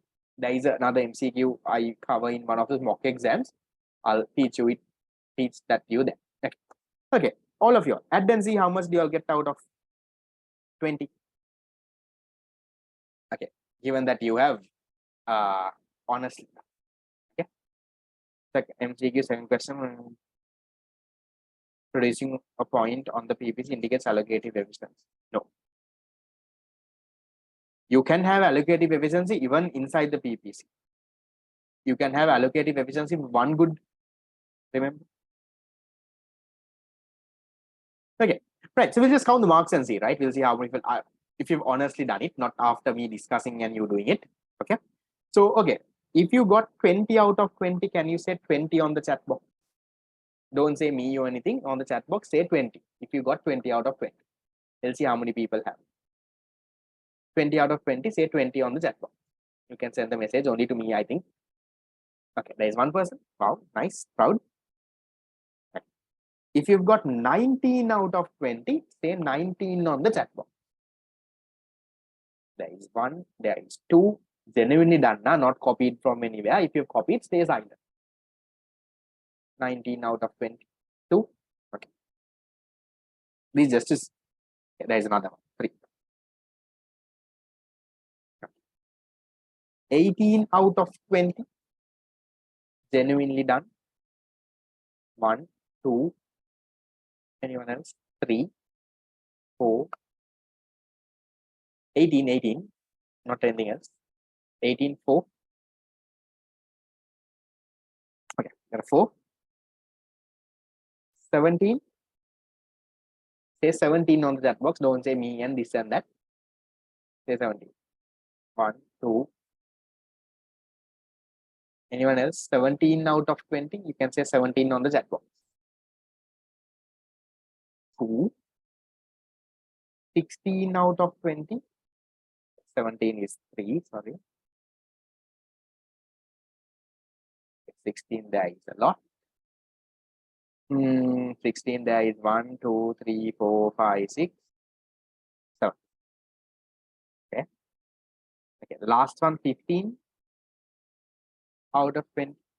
Don't worry, I'll not go until 0. Don't worry. 15 is okay. There is a lot of 15s. Right. Let me count. 1, 2, 3, 4, 5, 6, 7, 8, 9, 10, 11, 12. 13, 14, 15, 16, 17. Yeah. There are 17, 15 out of 20. Right.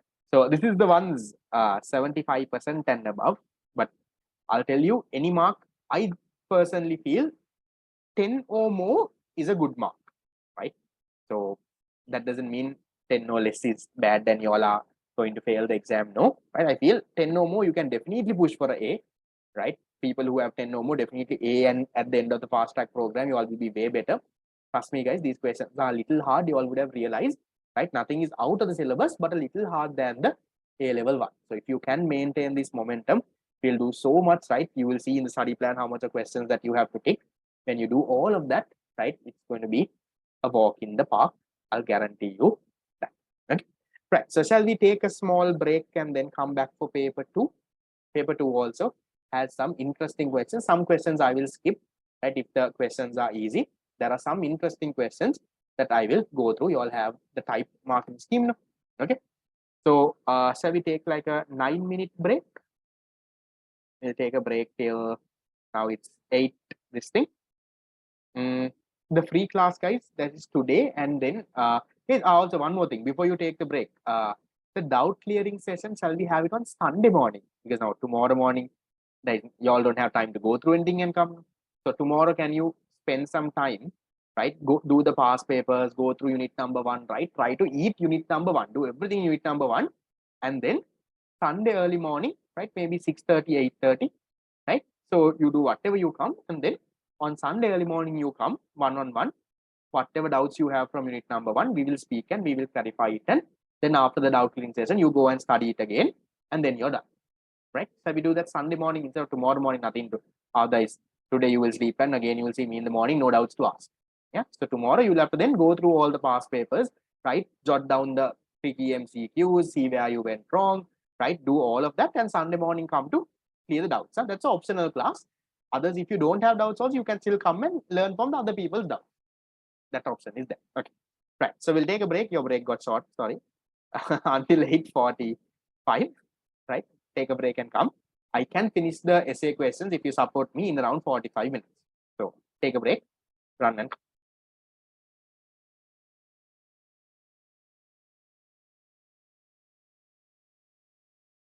okay, right. We'll get started and get going. Sorry for the small 1 minute delay. I was sending a message to my 2024 students. Okay. Should we be recording of this class, guys? If you are a registered student, you will get it through the website. Okay. Since it's a free class, I will upload it on YouTube also and share it, but I can't guarantee when I will upload it onto YouTube. Yesterday's class, I actually uploaded it today morning. I had some time and I uploaded it. So if I find some time, I will upload it, but stay and learn it and go. So don't wait for the recording. I'll upload the recording soon anyhow, don't worry. Since it's a free class, I'll upload it onto YouTube also. But going forward, guys, the other ones will only be for the registered students in our website. Only they have access and it cannot be shared. Okay. So we'll start with paper 2 and go with the discussion here. So I will share directly, I'll share the marking scheme, guys. Right. So now this is paper 2, no? Right. So once this is done, this is next week, guys. Also a reminder. So I want all of you all, right now, you all know the plan for next week. Next week is the paid one. These were the paid students. So make sure that you follow this plan. Okay. You go through the theory revision note, go through the fast track note. So probably by next Tuesday, hopefully you should have the printed book by in your hand. Okay. Because I'll be couriering it on Sunday. So most likely by Tuesday, you should have it in your hand. Sometimes the outstation people, it might take Wednesday. Okay. So you should have your this thing soon. So make sure for unit number 2, you follow the plan. Okay. So let me go to the unit 1. Where is this in page number? This is unit 3. This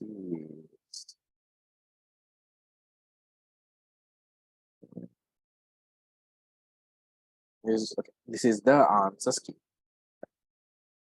in page number, right. Okay. Is also one more thing. The answers that we discussed, was it correct with the answers that is typed over here? Did anyone find any difference? Because sometimes I make mistakes when typing. So don't 100% depend on this answer. Usually after we discuss, sometimes there can be 1 or 2 changes that might happen in this thing. Okay. Sometimes I would have made a careless mistake by typing the answers here.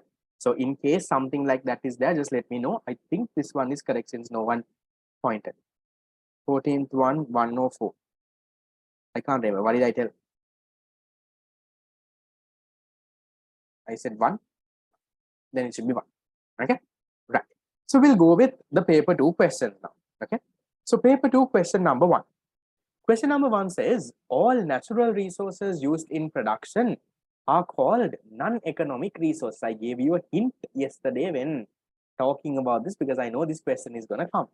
Okay. We'll see how many of you all wrote an answer.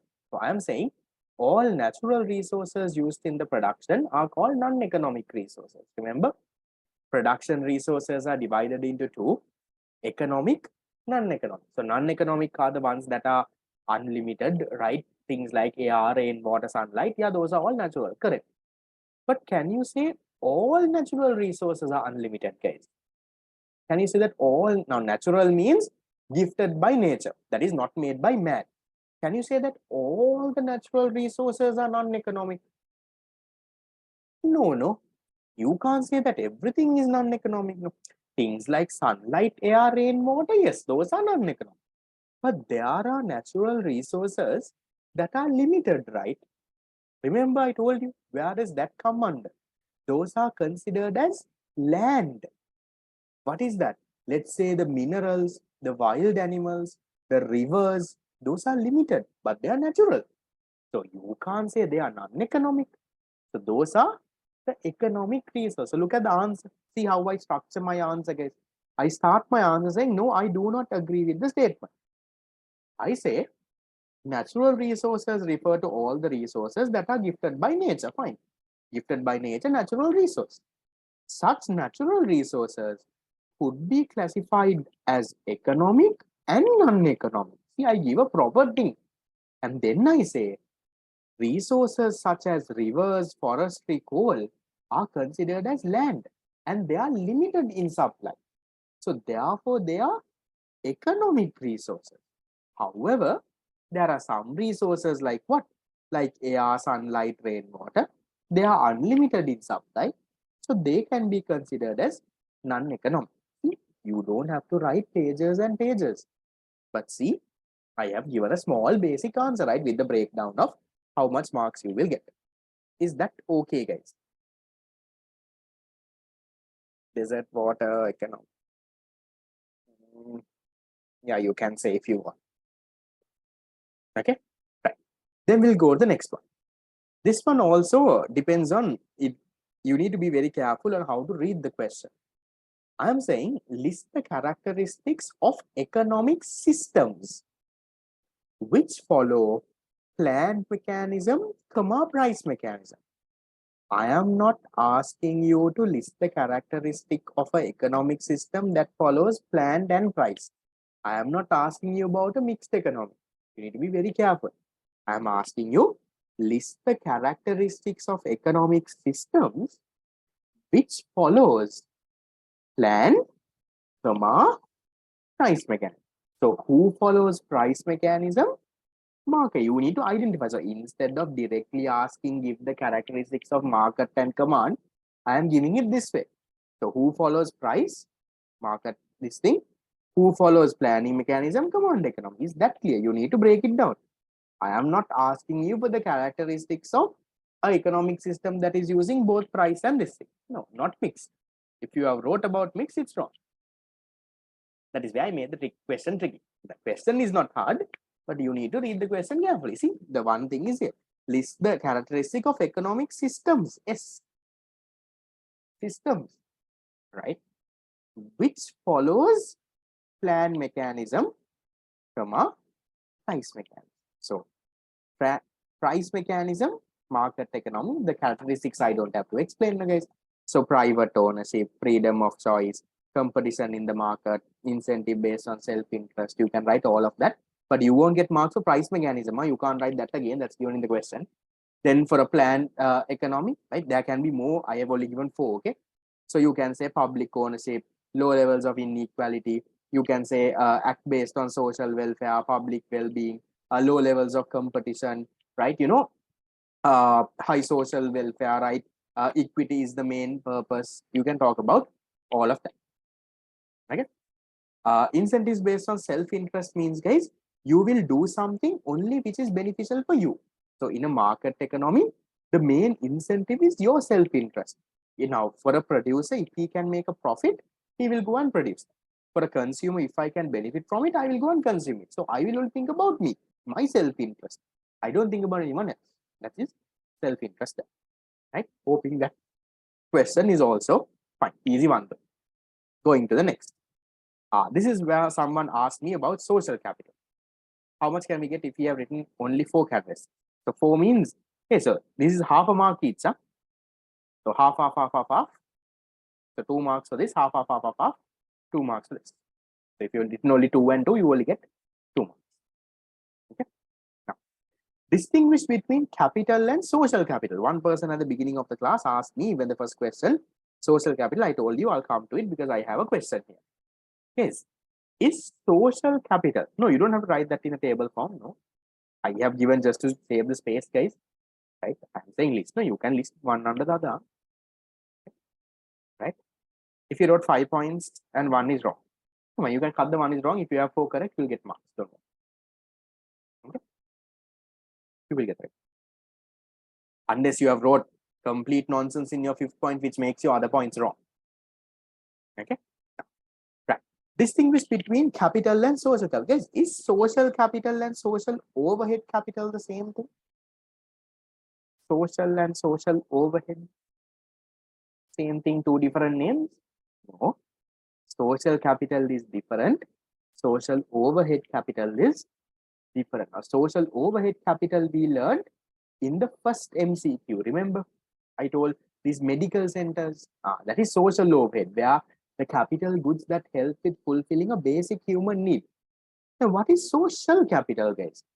Now, social capital actually it's an intangible thing. Okay, now there's a distinguish. No, so distinguish between capital and social capital. Now, capital you all know. So, what is capital? Capital is the man-made aids used in the production process, right? Uh, can be used again and again, depreciates the fixed asset, that is capital. Then what is social capital? Yes, social capital is this interrelationship between people. Okay, now a good way for me to explain is, now in school and all, you all have clubs and societies. Okay, so what are these clubs and societies trying to build? They're trying to build social capital, guys. What are they trying to do? They're trying to make sure whether you all know how to work as a team, how to organize a project. You all know, yes, your Interact Club and all of that, right? So, do you know how to work in a team, right? Do you know how to coordinate? Do you know how to lead a team? Do you know how to take instructions from one person and another person? Sometimes you already have some certain people in your school very good in studying and all, right? But they can't work with anyone else, right? Now, even if you take a group project also, right, they can't coordinate and try to get work for anyone else. No, sometimes, you maybe you are that one also, right? That's something that you should learn, guys. Like, let's say if you are in school, you're allocated for a group project, but you're the one doing all the work. Yeah, that one thing good about you is you know how to do it. That's a good thing. But the bad thing about you is you don't know how to manage a team. That's the bad thing, right? If it is a group of 5 and you do all the work, good is you know how to do it, fine. But the bad thing is you don't know how to delegate and try to get work done from others. That's the bad thing. So what do these clubs and societies teach you? They try to teach you that, no, they're trying to build social capital. See, what is social capital? Just read the paragraph here, guys. See, social capital is a set of shared values that allows individuals to work together in a group effectively to effectively achieve a common purpose. The term social capital refers to a positive product of human interaction. The positive outcome may be tangible or intangible and may include useful information, innovative ideas, future opportunities, right? It does all of that. So you can do a reading, guys. I'm not going to read one by one. So is that clear? So what is social capital? It's the interrelationships that you build between people. Yeah. And these interrelationships help with what? Help with, working better, help with coming up with new ideas, right? It helps with that. That is what social capital is. Be very careful. Okay. Then we'll go to the next. Okay, this one is actually easy, guys. The conditions to be fulfilled to achieve production efficiency. I taught this yesterday also. So to achieve production efficiency, there are two conditions. One is full employment. The other one is full production. What is full employment? Full employment is where you employ all the resources in the production process. So if your country has 100 people, and if you employ all that 100 in the production process, then you have achieved full employment. If all that 100 people are working in their maximum sustainable level, then you can say you have achieved full production. Now, remember I told you, you sometimes would have employed all the 100 people, but these people are working only 4 hours a day. So then there is full employment, but not full production. So for you to have full employment and full production both, what should happen? You have to employ everyone also, get the maximum sustainable use of it also. So once you do that, you can achieve production efficiency. You can also call this productive efficiency. No problem. Is that okay? Fine.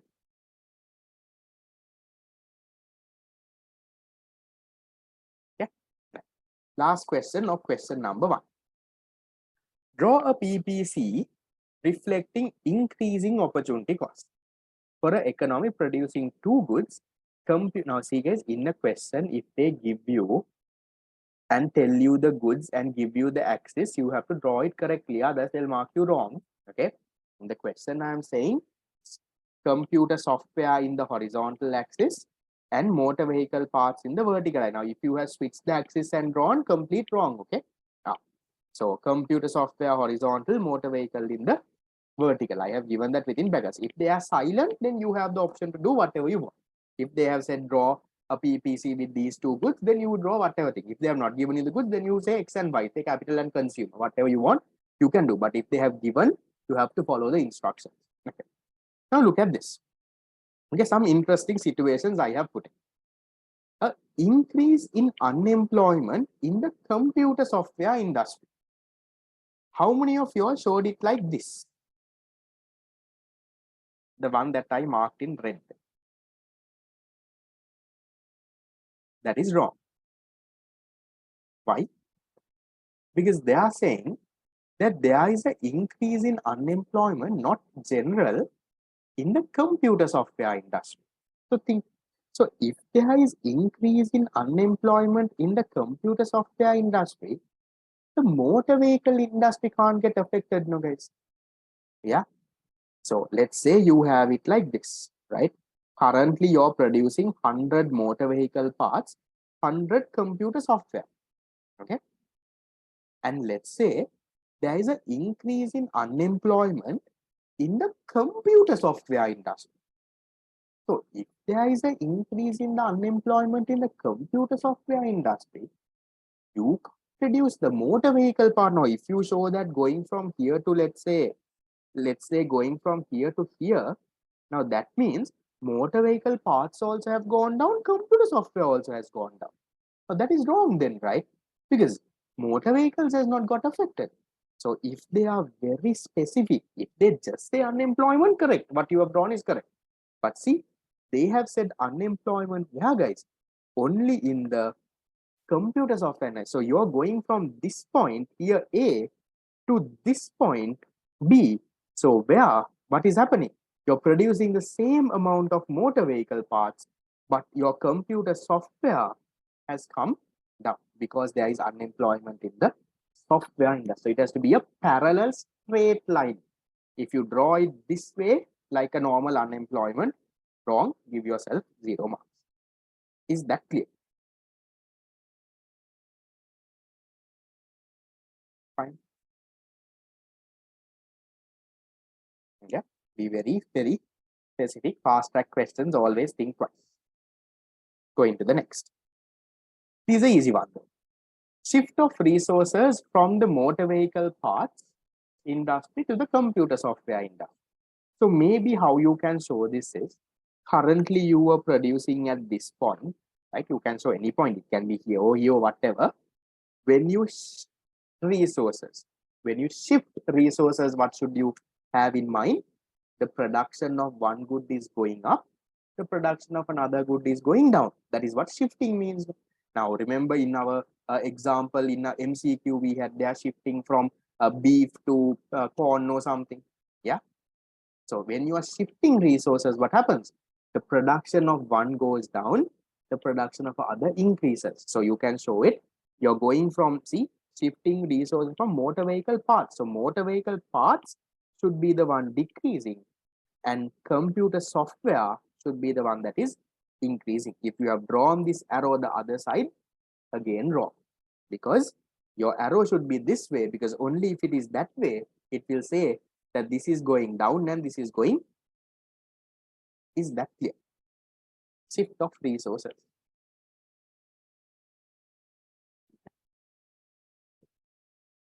C.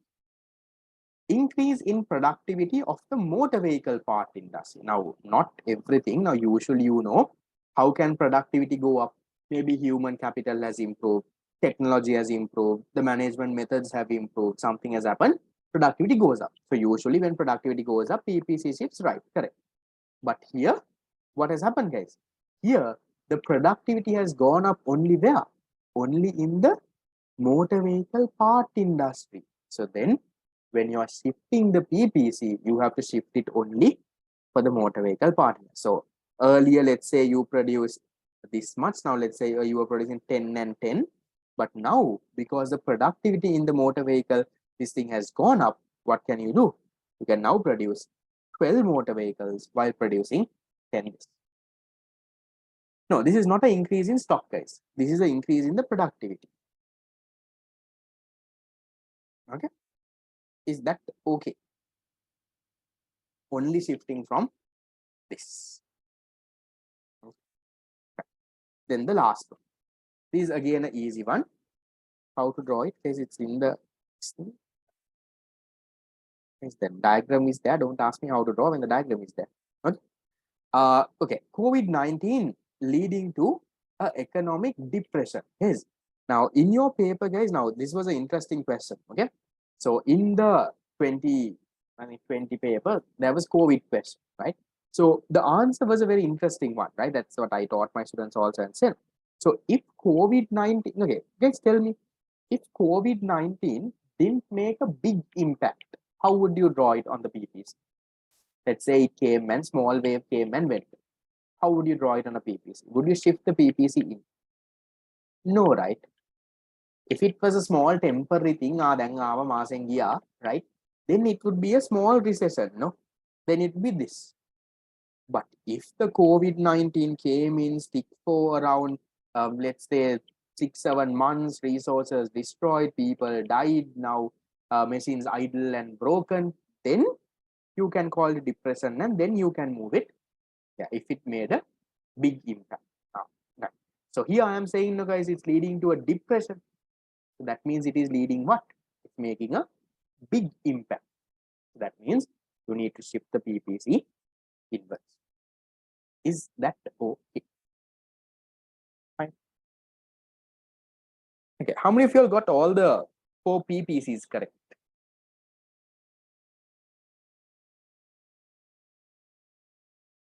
Properly, like no mistake, 100% PPC correct. The unemployment should be a parallel line like that, right? Everything like that is correct. 4 out of 4 for the all the PPCs. No, depression is further movement from recession. No, a depression is a continued recession. So in a recession, what happens is a temporary thing. You move in, right?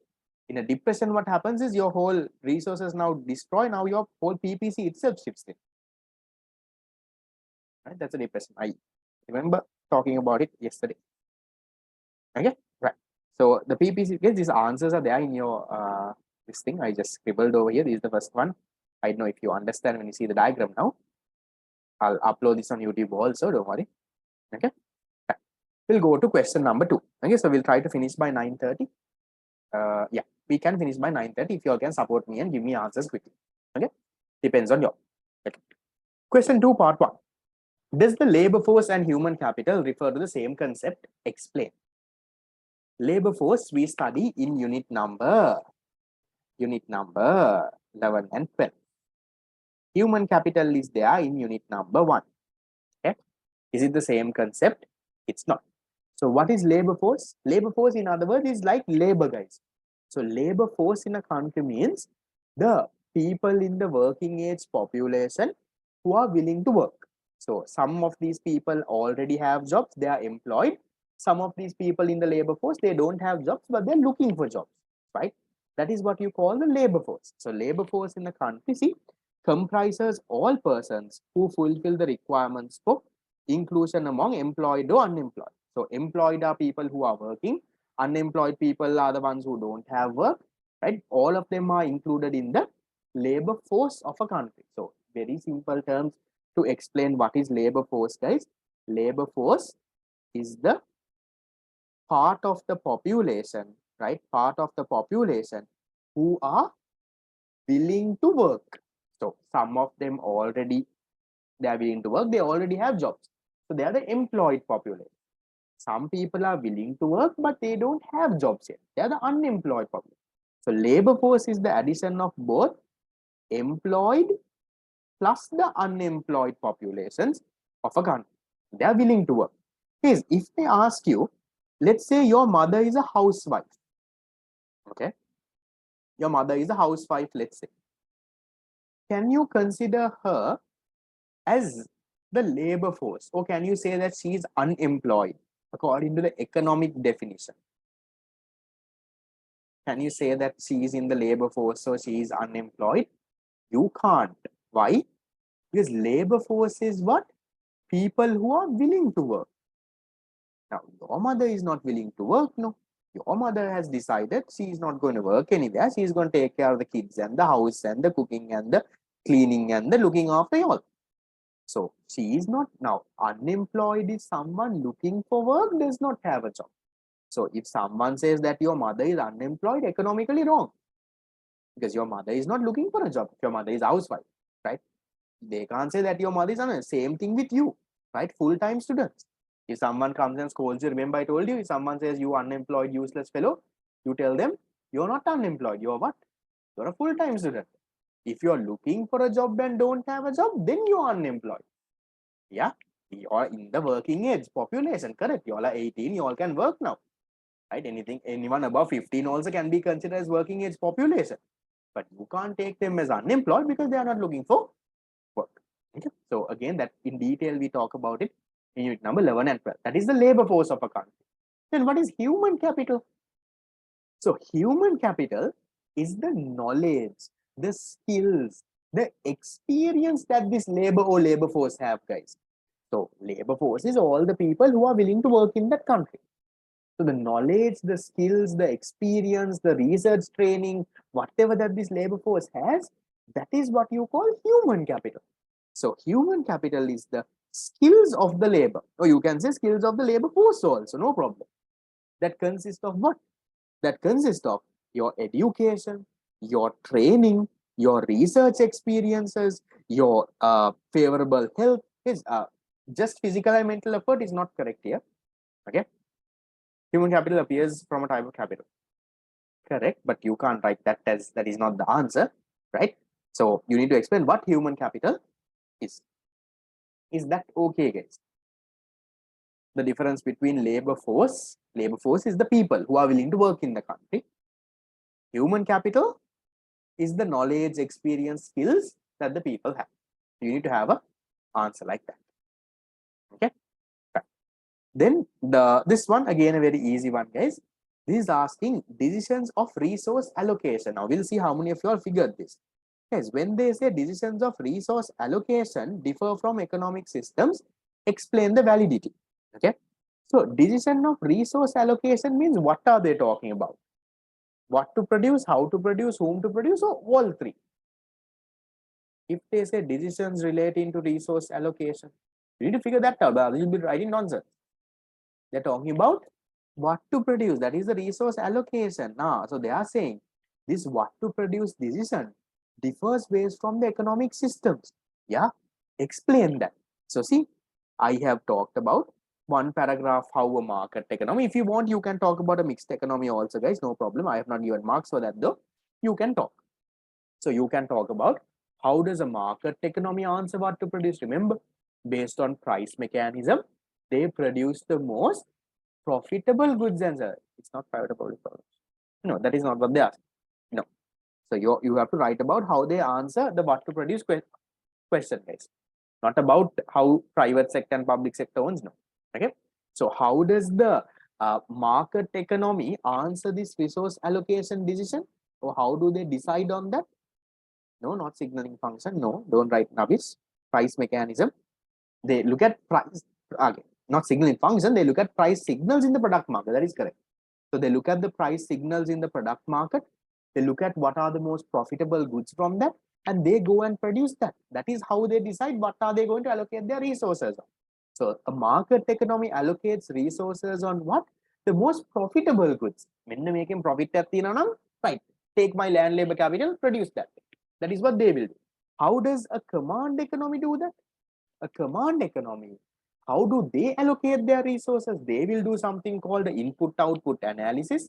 They will see, making them both metzerai, this is what is good for the society. And what do? They produce the most goods that give the highest social welfare through the planning mechanism. You have someone called Central Planning Authority. They will do this input-output analysis. They will do all the nonsense, find what are the goods that is giving the highest social welfare. They will produce that. So that is what you need to write. Is that clear? Question number 2. Going to the next is again a very easy one. Mention the basic economic problems and why are they common to all the economies.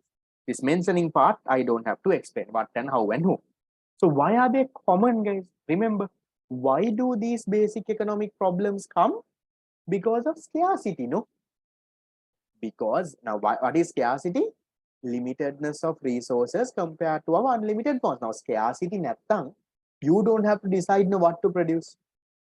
You can produce anything you want. You don't have to decide how to produce. All the labor is there, capital is there, whatever do you can do, right? You don't have to worry about whom to produce. Everyone will get the goods because unlimited resources are there. But because of scarcity only, you have to make this decision, no? So when they ask why are these problems common to all economies, you need to say that these problems are common to all economies because all economies face scarcity. So because they face scarcity, right? What should they do? They have to make this, right? They have to answer this. Because if they don't have scarcity, then no, if they have unlimited resources, right, then they don't have to decide what to produce and how to produce. They can do whatever they want. But because they face scarcity, they have to now answer this. Right. One more thing, guys, your answers don't have to be long, guys. See, now just think how do they break this? Mention the basic economic problem. See, mention 2 marks I give there. And then why are the problems common? So 2 marks, small explanation. In your CR book, this might be around 3 to 4 lines. Now questions like these, guys, you can't write pages and pages. Right? As long as you're given the main point and stuff is enough. Don't worry. Right? You don't have to 4 marks give. I don't know if a teacher has told you write 1 page, nothing like that. That depends on the question, guys. Certain questions for 4 marks, you can even write 2 pages. Certain questions you can't. Don't worry about the length. As long as the quality is there, it's more than enough. Okay, that is also done. Then the last 2 from question number 2, different incentive forms can be seen in economic system. So explain using examples. Now this I did not go through in detail in the fast track class yesterday. So you have material incentives, you have coercive incentives, and you have moral incentive. Moral incentive, right? These are the main 2 incentives. So if you look at material incentives, what is material incentive, guys? A material incentive is where you're getting some sort of a benefit. Now, okay, what is the incentive first? An incentive is what makes you do something. Now, if I ask you what is your incentive of coming to this class, some of you all will tell me, sir, I came to this class today, right? Because I want to pass the exam. What is that? Material incentive. Because you're getting something, you're getting a benefit, that is why you're coming. Some people will tell me, sir, my mother did not let me stay. She knew that the class is happening. So she forced me and she sent me to this class to listen and wait now. Some of you all are like that now. Your parents are waiting next to you. You're also on Zoom. Now you can't off it and go halfway. Your mother will ask, why did this fellow finish the class early? I am paying this much class fees. Why are you not going?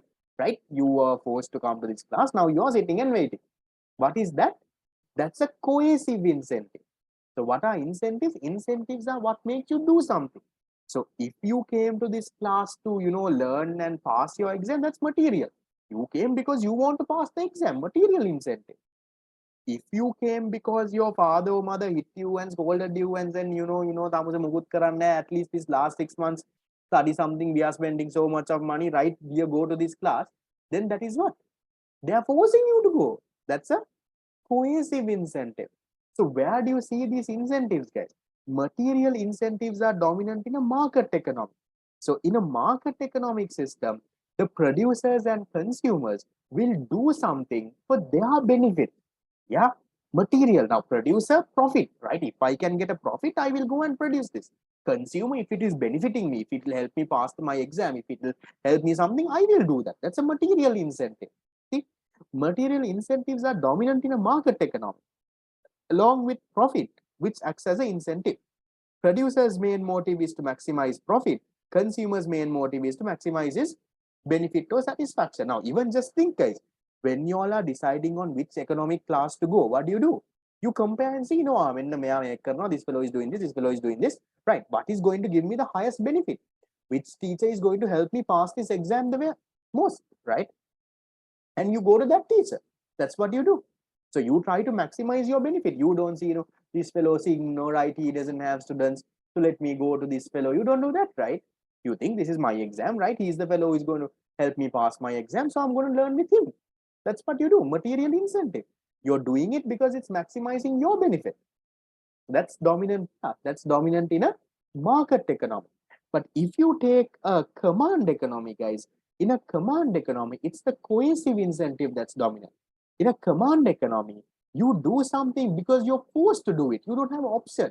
Because in a command economy, what happens? It's the government who is producing. They are doing input-output analysis and they see what is good for you and they will produce. You don't have option. No? Government says, you will have to buy it. You can't say, right? No options like that. Government says, you take this, you have to take it and come. So why are you buying something? Because you're forced to. That is the only option that is there, right? That is what you call a coercive incentive. Consumers may be forced to, for example, in a command economy, consumers may be forced to purchase whatever goods that is there provided by the government. Is that clear? The two incentives, material and coercive. Material for your benefit, coercive, this thing. So examples, you have given something, right? So you can say material, you can give an example. Sorry, I'm not giving an example here. So you can give an example like producer producing a certain good because that maximizes his profit. Or you can say a consumer purchasing a certain good because that maximizes his benefit. Then what are moral incentives? Not a main type of incentive. A moral incentive is, now what is an incentive? What makes you do something? One reason what makes you do something is your material incentive. You're getting a benefit out of it. Why are you coming to this class? Because you're going to learn and pass your exam. Another reason is you came to this class because your parents forced you. But there are some people, right? Moral incentives. You came to this class, sir, paune, right? Otherwise, he will feel bad. No? Anyone like that? No? Anyone came to this class because you feel bad for me? Moral incentive. Not because you're going to learn. No, not because your parents scolded, right? This fellow is saying, no, so you came to the class. Moral incentive. Good fellow you are, no? Now, better example is, let's say, on the bus, right? On the bus, you sit and wait. A old lady gets in. What do? You stand and give the seat, no? Is that because you're getting a benefit? Is that because someone forced you to give a benefit? Sometimes the conductor will say, hit again, seat at dinner. That's a different story. But sometimes you itself will stand and give, right? That is your moral incentive. That is because you have been bought that way, For that, what happens? It happens that, right? So that is moral incentive, right? So you can come to the class because you like me, but make sure you study and finish. Is that okay, guys? The different forms of incentives. Step. Yes, fear of punishment, coercive incentive, correct example. Okay, done. Right. Then this one, guys, this one we spoke about. So I am kind of skipping this. How an economy can grow faster by sacrificing their current consumption. Remember this, the last part that we did yesterday's class. Okay. So if an economy cuts back on their current consumption, produce more and more capital goods, what happens? They can grow much higher in the future. We discussed it in detail last class. Go to yesterday's recording right at the end. Right. So we'll go to the last question, question number 3. Question number 3 says, what is meant by goods? Explain the different types of goods. Baba question, right, should not be there in the fast track program, right? But I put this because it's important. Some people don't write this also. Yeah. So what is a good? Anything that gives you positive satisfaction. 2 types, economic, non-economic. So economic goods are what? Those that are, like, this price thing is not very important. Even if without this, you will still get marks, right? Where the supply is less compared to the demand. So in other words, that these goods are scarce. You have to mention that this scarce has to be there in an economic good thing. So it's limited. And then addition to that, guys, you can, I have not mentioned everything, right? You can also add points like that there is an opportunity cost in production, and you can give some examples. Then what is non-economic goods? These are goods that we call free goods. Right? There is unlimited in supply, or you can say non-scarce. Examples, right? Air, water, sunshine. Okay. And then you can also say there is no opportunity cost in these type of goods. Yeah, that's easy. Then again, next one, again we discussed. Why isn't money capital in economics? So we said capital is what? Capital is the productive resources used in the production process. No, capital is productive real assets that can be used to convert inputs into outputs. But money can't do that. Money can't convert inputs into outputs. Money is simply what? A monetary asset. What does money do? Money merely facilitates trade. Money will help you buy a machine. Money will help you buy a building. It's that machine and building that only converts the input into output. That is what you have to write and explain. I have given the explanation there. There is no pages and pages to write here, guys. This explanation is more than enough for 4 marks. You can't write more than this. There is nothing much. You can write line or two if you want.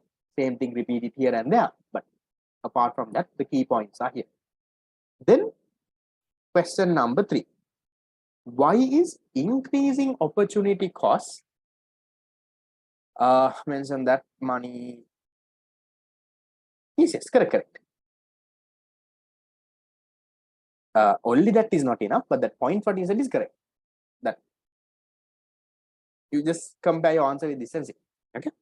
Then explain why increasing opportunity cost is more realistic than constant opportunity cost. Okay. Now I told you yesterday, yeah, that increasing opportunity cost only is the more practical one. Constant opportunity cost valta vada. So I'm asking you, why is that? So why is that? Because of the reasons, guys. So if you take any two industries, think whatever industries that you take, will they have homogeneous resources? Will they have the exact same thing in this industry and that industry? No, guys. No matter what industry you take, the resources pottakari is going to be different. Now, for example, if you take, let's say, at least a accounting class and a economics class, something is different. One is the teacher might be different, right? Or else at least the, I don't know, in accounting class, maybe you all are, I don't know, how does your teacher draw? They might have a physical board, no? Hard to draw on the screen, or maybe they might be showing it on Excel there. Okay.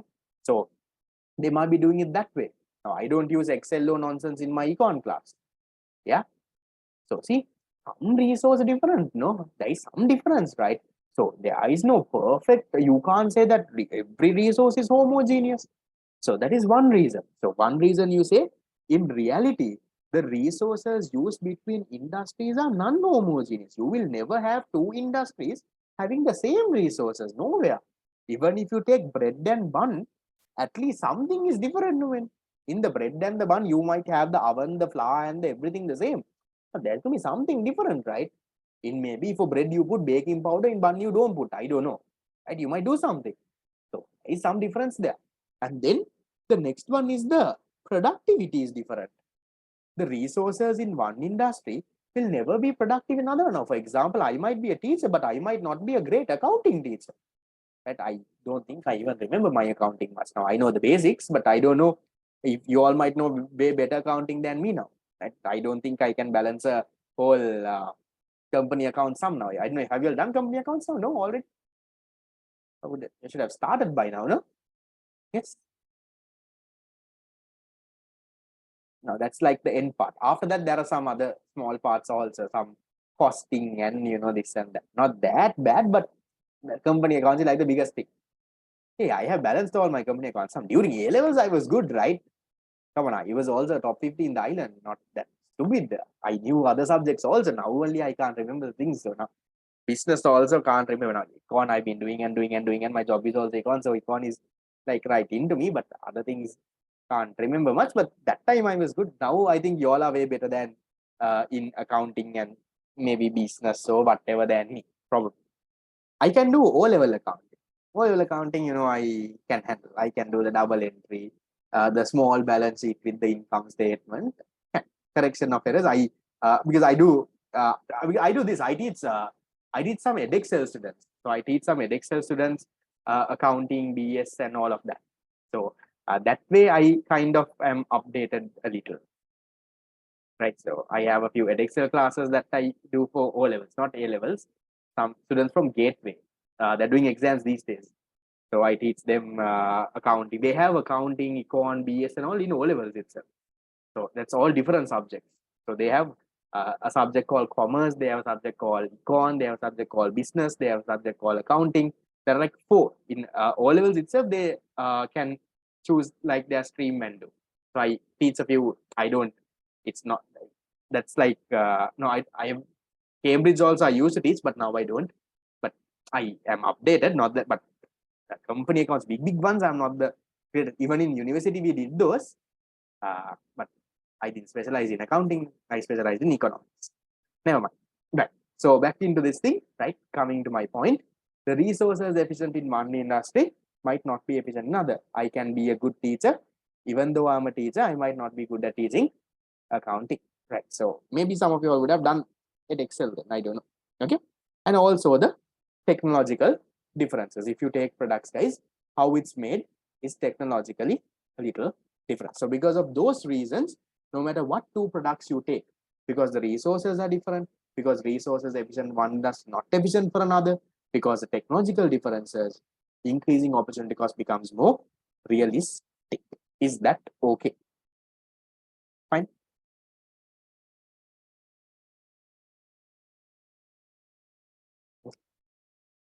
Right. Last 2 questions. Okay, we'll do the 5th one and then come to the 4th one. 5th one is easy. The effects of a pandemic, guys, on a PPC, I told you. So you can break this down into 2 parts and show. If you want, you can say if the pandemic has a small impact, right? If it had a limited impact, then it would have been something like this. But if now in reality in Sri Lanka, it had a bigger impact. No? In reality, right? If it continues for 2 or more quarters and people die, that is labor going down, right? If that happens, then it's going to be this. So either you have to show this or you have to show both of this. Only this is wrong. You can't say only this because in reality, COVID made a bigger impact. No? So you can't just say only this. You can nicely structure your answer. Look at the past paper answer, guys. This is 2020. Not the question. It was tested in 2020 or 21. Okay, right. So coming to the last question of the day. The relationship between capital investment and savings. Okay. So again, a question that was kind of tested in a past paper, I felt was important. Okay. What is the relationship between capital investment and savings? Okay. Listen very carefully. First of all, what is savings? Savings is any money that you have left after your consumption. So who and who can save? Households can save, right? So people like you and me, from your father's income, after your consumption, you might have some save. Businesses can save. This is what you call retained profits. So businesses, from all the revenue that they get after paying off their expenses, they have some profit. Some they paid their dividends, they gave their shareholders, they retain something with them. That is the businesses saving. Then you can have government also. Now, our government doesn't have savings though, right? From all their expenditure, all their income, if you minus all their current expenditure, recurrent expenditure, you get public savings. So where does all of these savings go into, guys? Usually, where do people save and what do they do with these savings, guys? Where do these savings go into? Usually, it goes into either they itself directly will go and invest.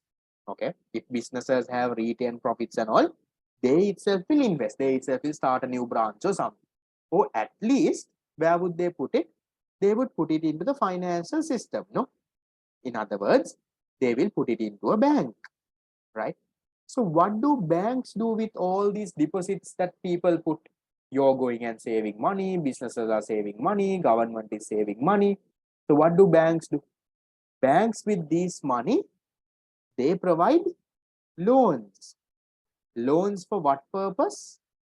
They provide loans mainly for investment. Maybe they also sometimes can directly go and invest. But mainly they provide loans for businesses. No, businesses can take loans and they will start factories, they will expand production, right? They will provide loans for what purpose? For investment purposes. So when there is loans given for investment purposes, guys, What happens to the amount of capital stock in the country now? Capital stock in the country. What happens? It increases, decreases, remains constant. What happens? People are saving, money is going to the bank. Banks are giving more and more loans now for investment purposes. So businesses are taking loans, they are starting factories, they are building, I don't know, different things. So what is having the capital stock in the country? The amount of capital in the country is increasing. Have you fallen asleep? Where are the others? So can you see that there is a relationship here? So when the savings in an economy increases, what happens? There is more and more funds available for what?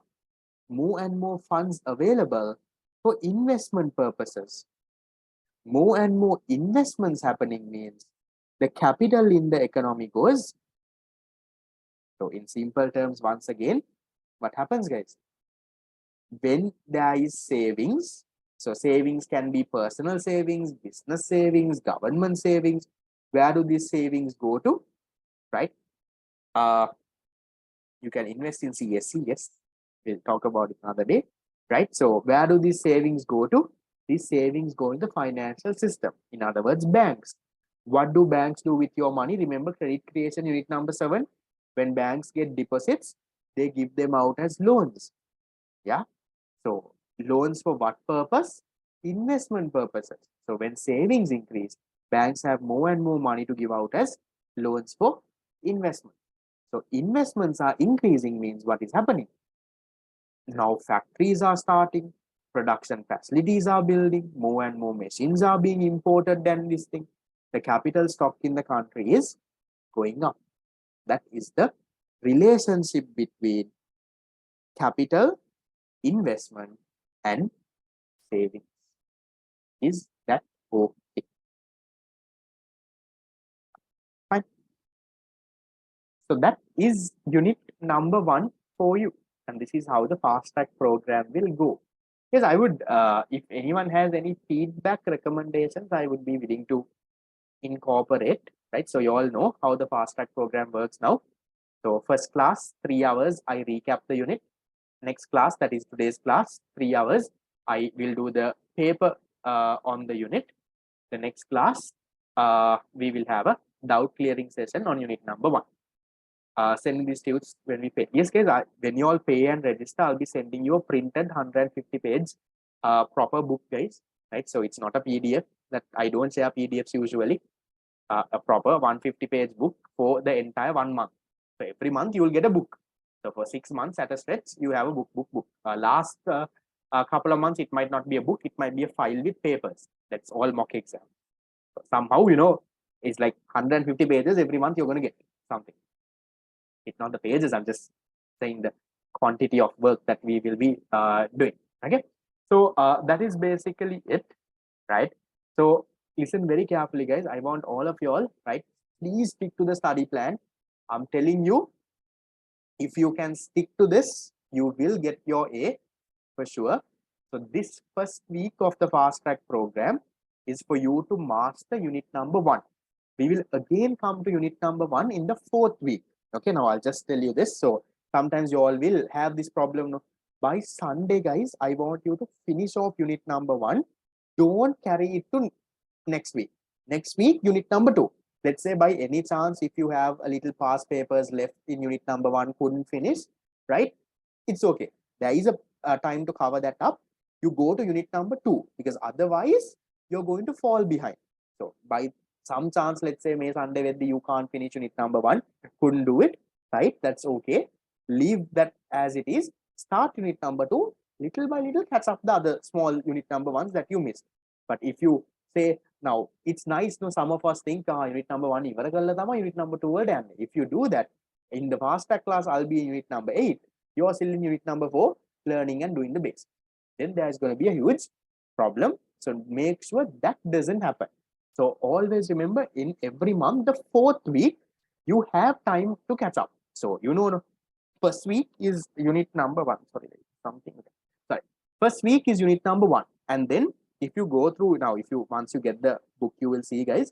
So once you do this, sorry, So first week is unit number 1. Then see third week of the fast track program is for unit number 3. This is third week. Now next week we'll do unit number 2. The week after, unit number 3.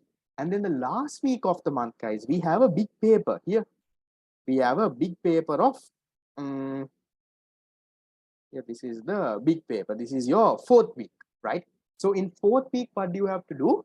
You need to complete all the past. But if you have missed anything, right? If you have missed anything from the first 3 weeks, you complete those past papers, go through the questions again. So you're again going through 1, 2, and 3 again, right? So you will do all of that. That's what is there in your study plan for fourth week. And then what do? You do one big paper from unit number 1, 2, and 3. These questions are comparatively a little hard, but shaping normal ones also, they are not out of the syllabus. So here there is a 50 MCQ paper just from unit 1, 2, and 3. This is just 1, 2, and 3. When I'm both, right?